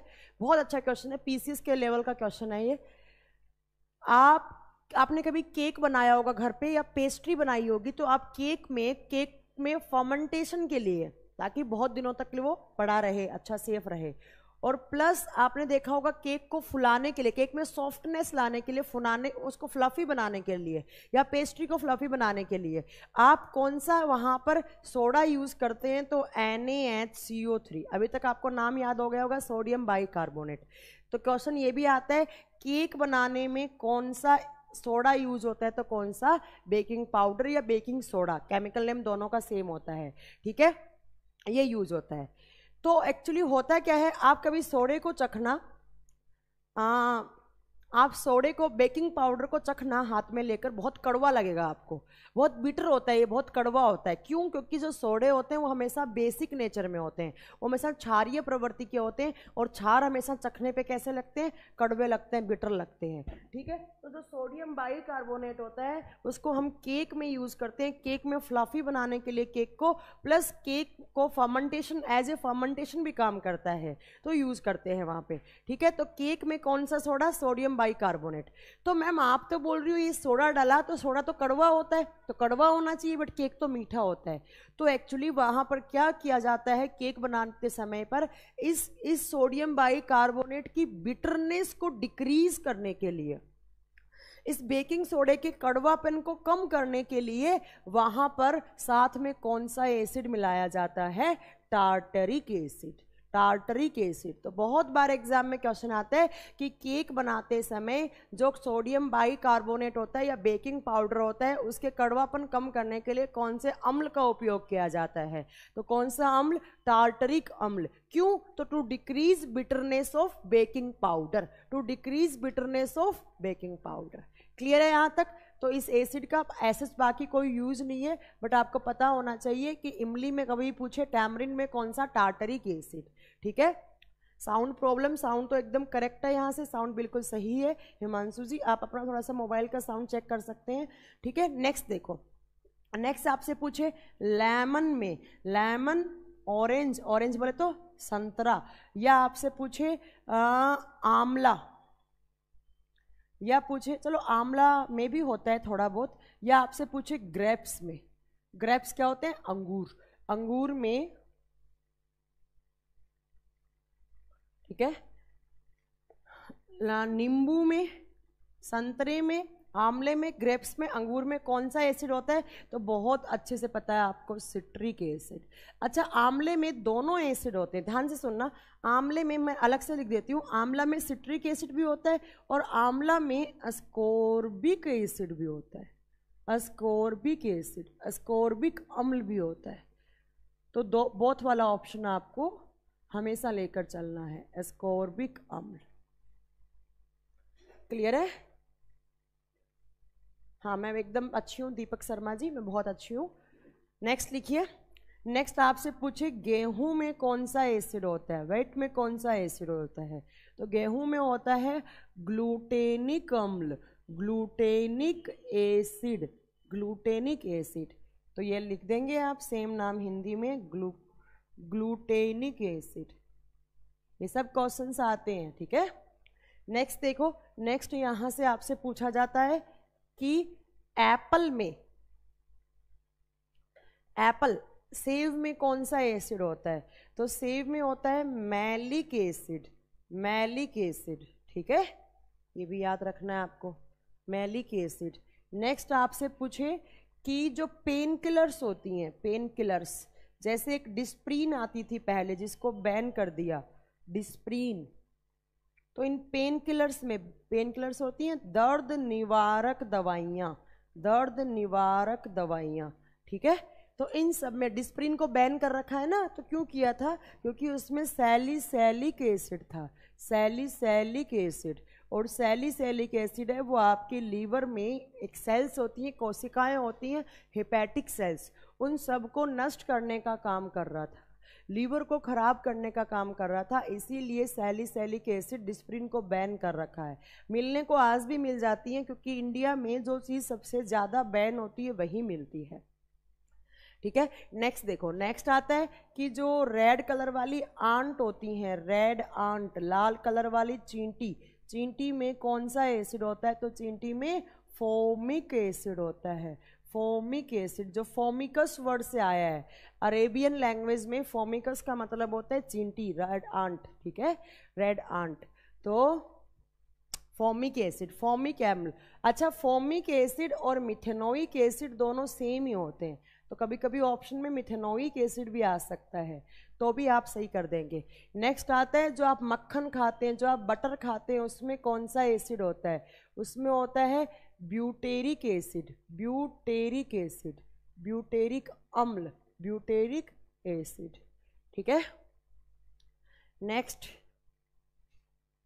नेक्स्ट है मैंगो। मैंगो में दो होते हैं। मैंगो में एक तो होता है malic acid, malic acid Apple में भी होता है और मैंगो में भी होता है, आम में भी होता है। प्लस जब कच्चा आम होता है, कैरी, कच्चा आम बोलते हैं, तो कैरी, तो कैरी में, ठीक है, तो कैरी में malic acid, malic acid mango में होता है, और मैलिक एसिड के साथ साथ उसमें आम, कच्चे आम में होता है citric acid, citric acid, citric acid. ये इतने सारे आपको एसिड भी याद रखने हैं। नेक्स्ट आपसे पूछे ब्लड में कौन सा एसिड होता है? एक बात बताओ, ब्लड में होते हैं प्रोटीन, और प्रोटीन की बेसिक यूनिट क्या होती है? Amino acids. बी के स्ट्रिंग में यही होता है, फॉर्मिक एसिड होता है, ठीक है। तो ब्लड में होता है अमाइनो एसिड या एमिनो अम्ल, एमिनो अम्ल। ये इतने सारे आपको क्वेश्चन सारे के सारे याद रखने हैं, ठीक है। एसिड बेस में, सॉल्ट में इतने सारे आपको एसिड्स याद रखने हैं, ठीक है, इतना सारा याद रखना है। सोडे वाटर में कार्बन डाइऑक्साइड होती है, तो उसमें H2CO3 कार्बोनिक, सोडे में भी कार्बोनिक एसिड यूज होता है भास्कर जी, ठीक है। इतने सारे आपको एसिड्स याद करने हैं। ये आपका एसिड बेस्ड सॉल्ट चैप्टर में एसिड वाला जो पोर्शन है वो पूरा कंप्लीट हो गया। मैंने आपको बहुत सारे एसिड्स के बारे में बताया है। अच्छा, चाय में कौन सा होता है? एक ने पूछा चाय में होता है टैनिन एसिड, टैनिन एसिड। ये चाय में होता है, टैनिन होता है, टैनिन, टैनिन एसिड होता है, ठीक है। इतने सारे एसिड्स आपको याद करने हैं। हाँ, 4-5 एसिड्स और भी होते हैं, वो यहाँ पे नहीं पढ़ने हैं आपको, वो आगे पढ़ने हैं, ठीक है। मैलिक एसिड सर थोड़ा सा मीठा होता है। सर राहुल जी ने पूछा मैलिक एसिड सिट्रिक एसिड में हमें डिफरेंस बता दो। तो मैलिक एसिड हल्का सा मीठापन होता है मैलिक एसिड में, बट सिट्रिक एसिड खट्टा होता है। सिट्रिक एसिड की पीएच होती है 2 से लेकर 2.5 के बीच में, तो पीएच कम है तो उतना ज़्यादा खट्टा होगा वो। और जो मैलिक एसिड होता है वो 4.5 से 5.5 की रेंज का होता है, इसलिए वो थोड़ा सा मीठा हो जाता है। तो जब आम पक जाता है तो उसमें मैलिक एसिड हो जाता है, और जब आम कच्चा होता है तो उसमें सिट्रिक एसिड होता है, सिट्रिक एसिड होता है। इतने आपको एसिड्स याद करने थे, ठीक है। अभी आपके एसिड्स कंप्लीट हो चुके हैं। अब मैं नेक्स्ट लिख रही हूँ बेस, बेस बोले तो क्षार, ठीक है। नेक्स्ट मैं यहाँ पर लिख रही हूँ बेस। बेस क्या होते हैं, क्षार क्या होते हैं, तो मैं आपको सब लास्ट क्लास में बता चुकी हूँ। बेस क्या होते हैं? जिनका मैम, जिनमें कौन से आयंस हो? OH negative. OH नेगेटिव को क्या बोलते हैं? हाइड्रोक्सिल आयन बोलते हैं, ठीक है। बिच्छू के डंक में भी आपका मिथेनोइक एसिड होता है, ठीक है। गुड इवनिंग मैम, आप भी मुझ पर थोड़ा ध्यान दे। अरे ध्यान दे रही हूँ, मैं सब पे दे रही हूँ। अभी रुकिए, थोड़ा पढ़ने दीजिए, अभी थोड़ा टाइम है, 10 मिनट और, फिर आपके डाउट भी लूँगी मैं आपके, ठीक है। तो बेसिस क्या होते हैं, क्षार क्या होते हैं? तो मैम ऐसे सॉल्यूशन जिसके अंदर हाइड्रोक्सिल आयन हो, OH नेगेटिव आयन्स हो, उनको हम बेस बोलते हैं। और बेस का pH कितना होता है? 7 to 14 होता है। और रेड लिटमस पेपर को ब्लू में कन्वर्ट कर देते हैं बेस। तो ये सब बेस की प्रकृति होती है, जो मैं आपको लास्ट वीडियो में सारी कुछ बता चुकी हूँ।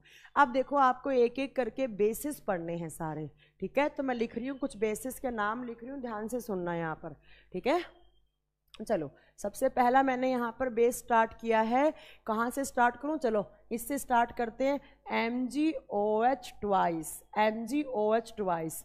इस बेस का नाम क्या होता है? तो इस बेस का नाम होता है मैग्नीशियम हाइड्रोक्साइड। इस बेस का नाम होता है मैग्नीशियम हाइड्रोक्साइड। देखो OH है, OH आयंस लग गए तो क्या हो गया? वो बेस हो गया, ठीक है। मैग्नीशियम हाइड्रोक्साइड पहला बेस है, मैग्नीशियम हाइड्रोक्साइड, मैग्नीशियम हाइड्रोक्साइड, ठीक है। नेक्स्ट देखो, इसकी मैंने आपको पीएच लिखवाई थी, मैग्नीशियम हाइड्रोक्साइड की पीएच कितनी बताई थी मैंने, याद करो, मैंने बताया था 10.5। अब दूसरा, इसको कहा जाता है मिल्क ऑफ मैग्नीशिया, इसको कहा जाता है मिल्क ऑफ मैग्नीशिया। बस होता क्या है बेसिकली, इस क्रीमिश कलर का होता है, थोड़ा सा ये दूध कलर का होता है, तो बस इसका मैंने इसको बोल दिया हमने milk of magnesia, milk of magnesia. ठीक है, थोड़ा सा दूध के कलर का होता है, क्रीमिश, जब इसके पाउडर को पानी में डालते हैं तो क्रीमिश कलर का हो जाता है, पाउडर जैसा हो जाता है, तो इसको मिल्क ऑफ मैग्नीशिया बोल दिया जाता है। कभी कभी क्वेश्चन आता है कि मैग्नीशिया का दूध किसे कहा जाता है, मैग्नीशिया का दूध, मिल्क ऑफ मैग्नीशिया, तो कौन सा, MgOH ट्वाइस। ठीक है, पीएच कितना, तो 10.5। नेक्स्ट देखो, ये कहाँ होता है, तो ये होता है बेस, ये बेस पाया जाता है इनो में, इनो समझ रहे हैं, ठीक है, तो इनो में, इनो जब आपको एसिडिटी होती है तो उसके अगेंस्ट आप इनो पीते हैं, ठीक है, इनो में। दूसरा, या फिर आप एक टैबलेट खाई होगी आपने कभी ना कभी, डाइजीन की टैबलेट, ठीक है। देखो ये एक बेस है, आपको पहली बात तो एसिडिटी हुई, एसिडिटी किस एसिड की वजह से होती है, मैं बता चुकी हूँ, HCl की वजह से। जब आप खराब खाना खा जाते हैं, आपकी ओवर ईटिंग हो जाती है, तब आपका स्टमक जलने लग जाता है, क्योंकि HCl का कॉन्सेंट्रेशन ज़्यादा हो जाता है, तो पेट जलेगा, तो आप उस स्टेज पर या तो इनो खाएंगे या आप डाइजीन खाएंगे। इनो और डाइजीन क्या है, बेस हैं, तो ये एसिड है, और जब एसिड प्लस बेस मिलते हैं तो क्या बना देते हैं, सोल्ट प्लस पानी, H2O, तो यहां से सोल्ट और पानी बन जाता है और सही हो जाता है आपका पेट। ठीक है, तो ऐसे केमिकल जो एसिडिटी को खत्म कर देते हैं, जो एसिडिटी को खत्म कर देते हैं, उनको कहा जाता है एंटा एसिड, एंटा एसिड। और एंटा एसिड की हिंदी होती है प्रति अम्ल, प्रति अम्ल, अम्ल के प्रति विपरीत काम करने वाला। ठीक है, ठीक है, इतना आपको याद रखना है। एंटा एसिड आपसे कभी भी पूछे कि कौन सा एक क्षार है, कौन सा एक बेस है जिसका उपयोग एज ए एंटा एसिड किया जाता है, दैट इज मैग्नीशियम हाइड्रोक्साइड। या क्वेश्चन पूछे कि इनो में और डाइजीन की टैबलेट में कौन सा क्षार होता है, तो कौन सा क्षार होता है, तो मैग्नीशियम हाइड्रोक्साइड होता है। अच्छा देखो, एक और भी क्षार होता है जिसको कहा जाता है एल्यूमिनियम हाइड्रोक्साइड, AlOH थ्राइस। इसका उपयोग भी एज ए एंटा एसिड कर सकते हैं आप, एज ए एंटा एसिड। बस डिफरेंस क्या होता है, थोड़ा सा महंगा आता है ये। इंडिया में जो इनो आता है उसमें मैग्नीशियम हाइड्रोक्साइड आता है, कभी भी इनो के पीछे देखना लिखा हुआ होता है मैग्नीशियम हाइड्रोक्साइड।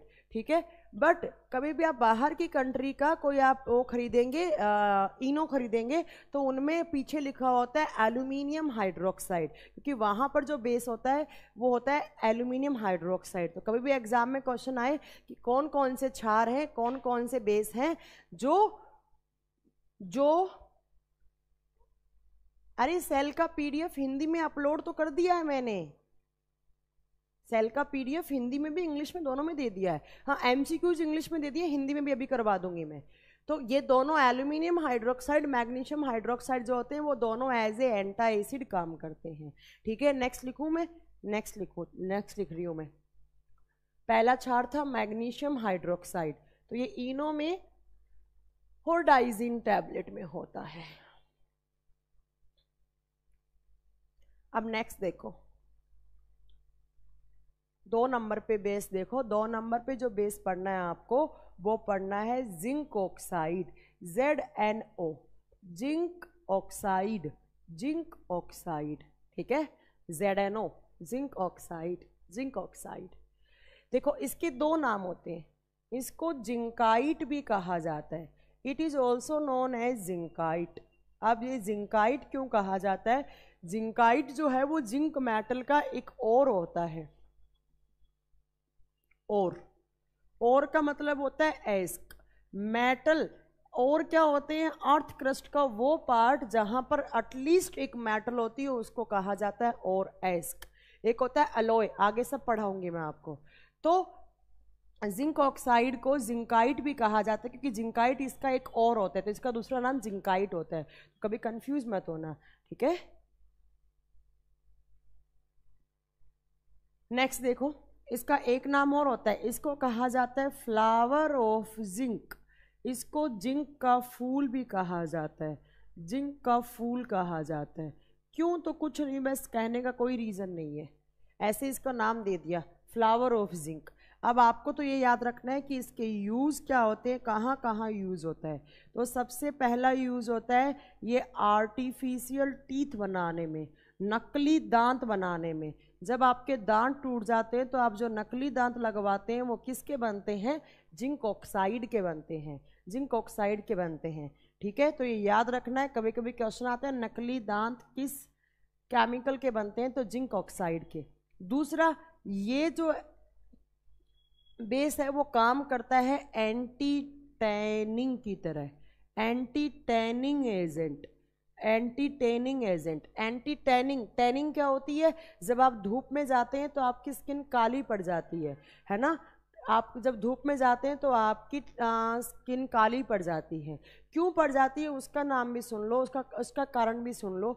हमारी स्किन में एक पिगमेंट होता है, दैट इज मिलेनिन। सुना है ना? हमारी स्किन में एक पिगमेंट होता है जिसका नाम होता है मिलेनिन, और मिलेनिन हमारी स्किन को कलर देता है। मेलानिन हमारे स्किन में प्रोटीन की फॉर्म में होता है और वो हमारी स्किन को कलर देता है। तो हमारी स्किन का कलर जो होता है वो मेलानिन की वजह से होता है। अगर मेलानिन सही अमाउंट में है तो हम इंडियंस का जो कलर होता है वो कलर है, वो होता है, ठीक है। बट अगर मेलानिन ज़्यादा हो जाता है तो इंसान का थोड़ा सा कलर काला कलर हो जाता है, डार्क कॉम्प्लेक्स हो जाता है। और अगर मेलानिन की कमी हो जाती है तो वो इंसान के स्किन पर वाइट कलर के दाग पड़ने लग जाते हैं, वाइट पैचेस बन जाते हैं, सफ़ेद रंग के दाग पड़ने लग जाते हैं, ठीक है। तो मेलानिन हमारी स्किन को कलर देता है। बट धूप में, जब आप धूप में जाते हो तो मेलानिन ज़्यादा एक्टिवेट हो जाता है। तो आपने देखा होगा काला काला काला ऐसे लेयर बन जाती है अपने हाथ के ऊपर। जहाँ पर कपड़े नहीं पहन रखे हैं तो वहाँ पर आपको हमेशा स्किन की ब्लैक लेयर बन जाती है। बट अगर आपने जहाँ कपड़े पहन रखे हैं तो वहाँ पे सनलाइट पहुँची नहीं तो मेलानिन एक्टिवेट नहीं हो पाया। तो मेलानिन धूप से एक्टिवेट होकर काला काला कलर दे देता है अपनी स्किन में। तो उस काले कलर को हटाने के लिए हम जो क्रीम यूज़ करते हैं, एंटी टैनिंग क्रीम कहा जाता है उसको, उनको सनस्क्रीम कहा जाता है, सनस्क्रीम, ठीक है। जैसे सुना होगा आपने, जो प्लेयर्स होते हैं, जो क्रिकेट प्लेयर्स होते हैं, वो क्या करते हैं, धूप में खेलने से पहले, अगर वो ग्राउंड में धूप है वहाँ खेलने से पहले वो हमेशा सनस्क्रीम लगा के जाते हैं। जैसे आपने सुना होगा लैक्मे की आती है SPF 32, 30, 24, 20 ऐसे।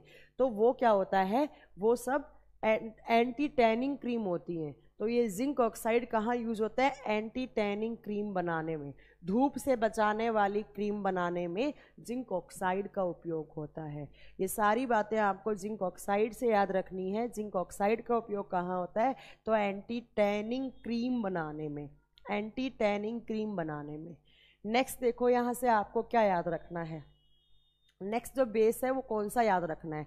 नेक्स्ट आपको याद रखना है NaOH। NaOH इसकी फुल फॉर्म क्या होती है? तो इसकी फुल फॉर्म होती है sodium hydroxide, sodium hydroxide, sodium hydroxide, sodium hydroxide, ठीक है। और इसका एक नाम और होता है, इसको कहा जाता है कास्टिक सोडा, कास्टिक सोडा। कभी भी एग्जाम में क्वेश्चन आए कि कास्टिक सोडा किसको कहा जाता है, तो सोडियम हाइड्रोक्साइड को। मैंने अभी तक आपको 2 सोडे पढ़ा दिए। एक कौन सा पढ़ाया था? Baking soda. बेकिंग सोडे का मैंने केमिकल नेम क्या बताया था? Sodium bicarbonate, sodium bicarbonate. Chemical formula NaHCO3, NaHCO3। और दूसरा कौन सा बता दिया आज मैंने? Caustic soda. और कास्टिक सोडा का केमिकल नेम क्या होता है? Sodium hydroxide. फॉर्मूला क्या होता है? NaOH। और ये केमिस्ट्री में सबसे स्ट्रॉन्ग बेस होता है क्योंकि इसका pH वैल्यू कितना होता है? 14, ठीक है। और ये क्या काम आता है? तो ये कपड़े धोने वाली साबुन बनाने में काम आता है, जिनको कठोर साबुन बोला जाता है। कठोर साबुन बोले तो कपड़े धोने वाला साबुन, हार्ड सोप, ठीक है, हार्ड सोप। तो कपड़े धोने वाला साबुन बनाने में कपड़े धोने वाला साबुन बनाने में। कभी भी क्वेश्चन पूछे कपड़े धोने वाले साबुन का केमिकल नाम बताओ तो आपको क्या बोलना है, तो सोडियम हाइड्रोक्साइड या कास्टिक सोडा। और यहीं पर एक बात और सुन लो, देखो आप लोग आपस में बात मत करो। आप ये देखो, एक अजय पाल जी अपने आप में लगे पड़े हैं, हम आगरा में यहाँ के रहने वाले हैं, हम आगरा में यहाँ के रहने वाले हैं। अरे रुक जाओ यार, पढ़ लो, ठीक है। देखो हाँ ये मैं बताऊंगी, water of crystallization. Deepak Sharma आप इतने आगे क्यों चल रहे हैं, मैंने बताऊंगी। ये थोथे होते हैं, ये इनका कलर पूछा था। अच्छा ओके ओके ओके ओके, हम बताएंगे सारा। ब्लू कलर वाला कॉपर सल्फेट, नीला कलर वाला, ठीक है, व्हाइट कलर वाला जिंक सल्फेट, सब बताएंगे हम, चिंता मत करो, ठीक है। देखो कपड़े धोने वाला साबुन पूछे तो कठोर साबुन पूछे तो सोडियम हाइड्रोक्साइड। आपसे पूछे नहाने वाला साबुन, नहाने वाला साबुन का नाम क्या होता है, तो potassium hydroxide, KOH, potassium hydroxide. नहाने वाले साबुन का केमिकल नेम पूछे तो पोटेशियम हाइड्रोक्साइड। और नहाने वाले साबुन का अगर pH वैल्यू पूछे तो वो 12 से लेकर 12.5 के बीच में होता है। और इनको क्या कहा जाता है, तो इनको सॉफ्ट साबुन कहा जाता है, सॉफ्ट सोप कहा जाता है। और मुलायम साबुन, मुलायम साबुन, ये नहाने वाली साबुन होती है KOH, और ये कपड़े धोने वाली होती है कौन सी, पोटेशियम हाइड्रोक्साइड, पोटेशियम हाइड्रोक्साइड, ठीक है। हाँ जी हाँ दीपक शर्मा, मैं बताऊंगी सारे। ये जो आपको विट्रियोल है ना, ये ब्लू ग्रीन वाइट सब बताऊंगी, आप चिंता मत कीजिए, है ना, थोड़ा सा ट्रस्ट रखिए आप मुझ पर, सब बताऊंगी मैं आपको। तो आपने कितने बेस पढ़े, आपने 3 पढ़ लिए। पहला मैग्नीशियम हाइड्रोक्साइड, दूसरा सोडियम हाइड्रोक्साइड, तीसरा पोटेशियम हाइड्रोक्साइड, और चौथा जिंक हाइड्रोक्साइड। नेक्स्ट देखो कौन सा है, नेक्स्ट बेस है, नेक्स्ट हो जाएगा क्या, टाइम तो नहीं हो गया है, 7:20 हुआ है, चलो हो जाएगा, लिख लो। नेक्स्ट आपका CaO, कैल्शियम ऑक्साइड। चलो ये कल करवाऊंगी मैं, अभी 10 मिनट है, तो 10 मिनट में आप मुझसे डाउट पूछ सकते हैं, ठीक है। अभी 10 मिनट है, 10 मिनट में आपको कोई भी प्रॉब्लम आ रही है, कोई भी डाउट आ रहा है, आप मुझसे बहुत आराम से पूछ सकते हैं। जितना मैंने पढ़ाया है उतने से आप डाउट पूछ सकते हैं, क्योंकि मैंने आपसे प्रॉमिस किया है हर क्लास के 10 मिनट में मैं आपसे डाउट लूँगी, ठीक है। हर क्लास के 10 मिनट में मैं हमेशा आपसे डाउट वाला पोर्शन रखूंगी। ये कैल्शियम ऑक्साइड जो है वो कल करवा दूंगी, कल भी मैं केमिस्ट्री ही की क्लास लूँगी, तो कल हो जाएगा, इसमें कोई वो नहीं है, कल पढ़ लेंगे। अभी आप मुझसे डाउट पूछ सकते हैं, जैसा भी आपका कोई डाउट है तो वैसा डाउट आप मुझसे पूछ सकते हैं। ट्राइग्लिसराइड क्या है, हाँ जी, ट्राइग्लिसराइड जो फैटी एसिड्स होते हैं उनकी फैटी चेन होती है, ट्राइग्लिसराइड फैटी एसिड्स की चेन को बोलते हैं। अब आपका ऑप्शन क्या था तो हम बता पाएंगे, ऑप्शन देंगे तो। मैम pH कैसे निकालते हैं और एसिड और बेस नाम में डिफरेंस होते हैं कैसे समझे।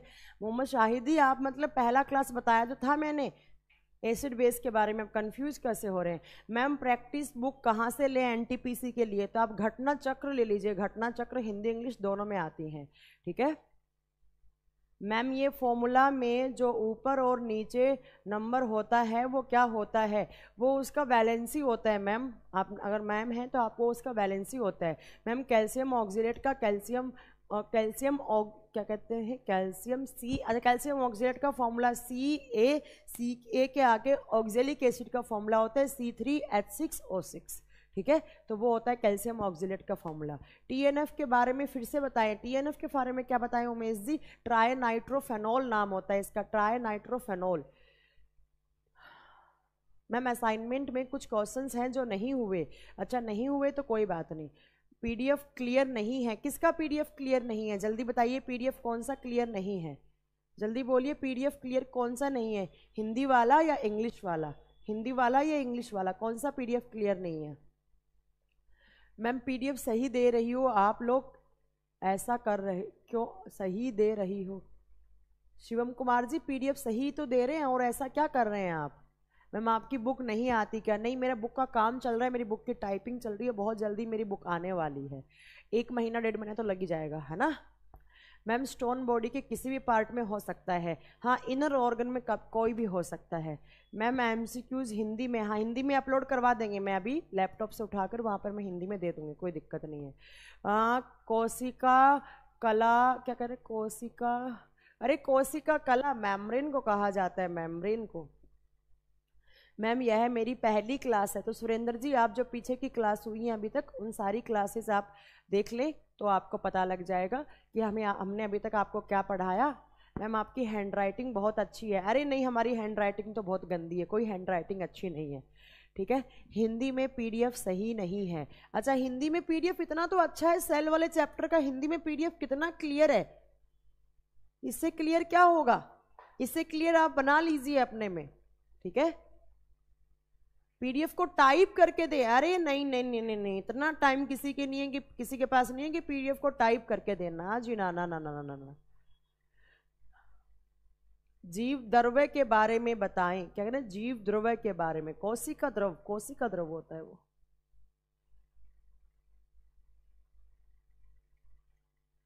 ट्राइग्लिसराइड प्रोटीन, फैट होगा, फैट। सीसाकांत जी मैंने बताया ना, फैटी एसिड्स की चैन होती है, तो फैट होगा ऑप्शन में, ठीक है। सेल का पीडीएफ मिला है, उसका सॉल्यूशन क्या होगा, उसका सॉल्यूशन अमित जी अपने आप लगाइए। हमें लगता है ऐसा कोई क्वेश्चन नहीं है जो आपसे नहीं होगा, नहीं होगा वो आप हमसे पूछ सकते हैं। मैम आप दोनों, अच्छा क्या मैं देख नहीं पाई। कॉफी में बेस होता है, क्वेनिन बेस होता है, कॉफी में क्वेनिन बेस होता है। अनियन में, प्याज में कौन सा एसिड होता है? प्याज में आई थिंक मैलिक एसिड ही होता है, फिर भी मैं चेक करके बताऊंगी। प्याज में जो स्मेल होती है वो तो सल्फर की वजह से होती है। अगर सल्फर है तो हो सकता है डाई सल्फ्यूरिक एसिड। चलो मैं प्याज वाला चेक करके बताऊंगी।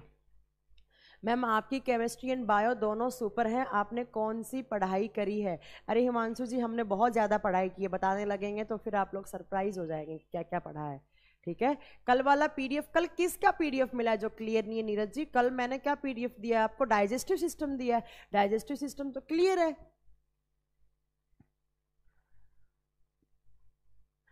फिर आप क्लास में नोट्स बनवाएं, जैसे कि कैसे हिंदी का सेल का पीडीएफ पढ़ा ही नहीं जा रहा है। अच्छा मैं एक बार चेक करूंगी तो अगर अच्छा, विटामिन सी को बोलते हैं एस्कॉर्बिक एसिड, हाँ सही बोले आप। मैम आप बहुत अच्छा पढ़ाते हैं, एनसीईआरटी से भी। अच्छा सॉरी मैं आपका कमेंट पढ़ नहीं पाई। मैम लहसुन और प्याज और अदरक में सल्फर की स्मेल होती है वो, ठीक है। वो सब में, इन तीनों में जो स्मेल होती है, जो झंझनाहट होती है, वो सल्फर की होती है। मैम कैमर से सही पिक नहीं लिया गया है, ठीक है। तो मैं एक बार चेक करके फिर मैं अच्छी लैंग्वेज में प्रोवाइड करवा दूंगी। बाकी आप नोट्स बना भी सकते हैं साथ साथ में, ठीक है। अगर कुछ है भी ma'am please humble request only see comments in last. हाँ जी बिल्कुल, मैं लास्ट के 10 मिनट में ही कमेंट आपके रिप्लाई करूँगी। देखूँगी मैं सारे, बट मैं लास्ट के 10 मिनट में ही रिप्लाई करूँगी। नेक्स्ट है मैम प्लीज़ हम्बल रिक्वेस्ट है कमेंट्स इन लास्ट में। हाँ, और प्रोटोप्लाज्म, जो न्यूक्लियस मेम्ब्रेन को हटाने के बाद जितना भी पार्ट बचता है उसको प्रोटोप्लाज्म कहा जाता है, ठीक है। और क्या कह रहे हैं? ओके मैम, ये अनियन वाला क्वेश्चन आया था। अच्छा तो ऑप्शन बताइए मुझे, अनियन में कौन कौन से ऑप्शन थे? प्रदीप जी मैं आपकी हेल्प कर सकती हूँ, अब अगर ऑप्शन देंगे तो मैं बता सकती हूँ। एस्कॉर्बिक एसिड क्या होता है? तो विटामिन सी होता है एस्कॉर्बिक एसिड में। मैम मेरा भी नाम सुनीता कुमारी जी। मैम आप कहाँ की रहने वाली हैं सुनीता मैम? मैंने आपका नाम ले लिया है। ब्लैक पाउडर बताऊंगी मैं, चिली पाउडर, ब्लैक पाउडर आगे बताऊंगी, ठीक है, बताऊंगी, सब बताऊंगी। मैम अच्छा लगा, प्रणाम। पढ़ने में अच्छा लगा, अच्छा ठीक है, thank you so much, very nice class ma'am. मेरा नाम ले, पंकज जी मैंने आपका नाम ले लिया है। तो मैं उम्मीद करती हूँ आप सब लोगों को क्लास पसंद आ रही होंगी और सब लोग अच्छे से पढ़ रहे होंगे, है ना। क्योंकि इस बार आपको जिस भी एग्जाम की सल्फोनिक एसिड ऑप्शन में था। हाँ सल्फोनिक एसिड, हमने कहा ना सल्फर है तो सल्फर, हाँ सल्फोनिक एसिड भी सही कर सकते थे आप। बिहार से हैं आप सुनीता जी? ओके मैम, कभी बिहार आएंगे तो आपसे मिलेंगे हम। मैम एनटीपीसी में एक क्वेश्चन आया था कि लंग्स में कितने सेल होते हैं, उसमें आंसर था 300 मिलियन। फिर आपने बताया था 100 लाख। 100 लाख का बताया मैंने, 1 लाख होता है एक लंग में, तो दोनों में 2 लाख होती हैं। वो किडनी का आया होगा ऑप्शन, लंग्स का नहीं आया होगा। लंग्स में तो जो लंग्स में 1 लाख, एक फेफड़े में 1 लाख होती है। मैम मैं यहाँ क्लास जैसलमेर से ले रहा हूँ। अरे वाह, मैं जैसलमेर 2-3 बार गई हूँ, बहुत अच्छी जगह है। मैम चुकंदर में कौन सा एसिड? चुकंदर में एसिड होता ही नहीं है मुकेश जी, चुकंदर में प्रोटीन होता है। मैम राजस्थान टीचर के सिलेबस को भी ध्यान में दे दीजिए। बिल्कुल, एक बार मैं सिलेबस चेक कर लूँगी। कौन सी ग्रेड के लिए पढ़ रहे हैं? First grade, second grade, third grade, कौन सा पढ़ रहे हैं? ठीक है। मैम आप आती हैं तो बाहर लेकर आती हैं, बाहर लेकर आती हैं? अरे नहीं, ऐसा नहीं है पागल। हाँ, सल्फोनिक एसिड ही सही होगा। मैम अच्छा लगा, your classes are amazing ma'am, now I am getting confidence so that I can clear exam. बिल्कुल विवेक जी, कॉन्फिडेंस के लिए ही हम यहाँ पर बैठे हैं। मैम प्लीज़ आप पूरा कोर्स करवाना। अरे कुणाल जी, कोर्स की जिम्मेवारी मेरे पे छोड़ दीजिए। मैम मैं जौनपुर से हूँ। अरे वाह, जौनपुर मैंने एक मूवी में सुना था, जौनपुर एंड मिर्ज़ापुर। हाँ, मिर्ज़ापुर में सुना था। मैम फिजिक्स के नोट्स हिंदी में नहीं मिले? फिजिक्स के नोट्स हिंदी में तैयार हो चुके हैं, अभी आपके पास आधे एक घंटे में अपलोड कर दिए जाएंगे। मैम मैं एक बार आप सुमन सर की तरह नोट्स दे। अरे नहीं यार बच्चा, पता है क्या होता है फिर, अगर नोट्स दे दो ना तो फिर बच्चा ना फिर आगे कमेंट कर करके परेशान कर देता है। ठीक है। मैम बूढ़ों का भोजन कहाँ से मिलता है? क्या बूरन का? बूरन, मेरे को आपकी लैंग्वेज क्लियर नहीं हुई सूरज जी, हाँ थोड़ा सा आप वापस बोले। बूरन को भोजन कहाँ से मिलता है? बूरन मतलब? मैम कल मैं कोचिंग आया था, आप नहीं मिले। अच्छा कुणाल जी, आप कोचिंग आए थे, मैं नहीं मिली, तो कोचिंग में क्लासेस ले रही होंगी या ऑफलाइन या इधर ऑनलाइन ले रही होंगी। ठीक है। और next I am from MP। अच्छा ठीक है ओके, हजारीबाग से हूँ। Okay thank you. चलो तो फिर क्लास का टाइम आई थिंक हो चुका है, तो अब हमें मिलना चाहिए अगली क्लास में, हमें आपसे मिलना चाहिए। अगली क्लास में मिलें फिर हम। इतना जितना हमने पढ़ाया है आप आराम से पढ़िएगा। बाकी PDF अभी मैं एक बार चेक करती हूँ कि कौन सी क्लियर नहीं है और कौन सी क्लियर है। जो नहीं है वो मैं थोड़ा सा, मुझे टाइम दीजिए, मैं बिल्कुल आपको अपलोड करवाती हूँ। NTPC के लिए आपने बोला था मैथ और रीजनिंग का बैच आएगा। अरे जो मैथ्स का बैच है वो NTPC के लिए ही है, आप प्लीज़ उसको ज्वाइन कर लीजिए। जो मैथ्स का बैच है वो बिल्कुल, राइस को धोने से विटामिन B निकल जाता है सर, जिसने भी पूछा है आंसर मैं बता चुकी हूँ। ठीक है। Strong base and weak base के बारे में एक्सप्लेन कर दीजिए। कर देंगे, कोई दिक्कत नहीं है। ठीक है। तो एक बात यहाँ क्या बोल रही थी मैं, जो मैथ स्पेशल बैच है, तो आप मैथ स्पेशल बैच है वो NTPC के लिए ही है। रीजनिंग अभी नहीं आया, रीजनिंग भी बहुत जल्दी आने वाला है, रीजनिंग का बैच भी। ठीक है सर। तो thank you so much sir and ma'am, हमारे टाइम्स कोचिंग पर इतना ट्रस्ट करने के लिए और हम लोगों को इतना ज़्यादा मतलब ट्रस्ट देने के लिए और हम लोगों पे इतना ट्रस्ट करने के लिए आप सबका मतलब हार्दिक दिल से मैं आप सबका स्वागत करती हूँ और आप सबको थैंक यू सो मच बोलना चाहती हूँ। और बाकी अगर आप मैथ स्पेशल बैच में लीजिए और GS स्पेशल भी, आपकी GS मैं बता रही हूँ, आप अगर हमारी गाइडलाइंस पे चलेंगे तो GS में आपके जितने भी मार्क्स की GS आएंगी वो सारे के सारे आपके आने वाले हैं, नंबर आने वाले हैं। ठीक है। चलो मिलें फिर अगली क्लास में, इतना आप पढ़िएगा। मिलते हैं कल मेरी क्लास होगी या फिजिक्स की क्लास होगी, जो भी होगा शेड्यूल आपको बता दिया जाएगा, तो आप आराम से पढ़िए। तब तक गुड नाइट एवरीवन और थैंक यू सो मच सबको गुड नाइट। मिलते हैं हम अगली क्लास में। ठीक है। Okay, thank you so much.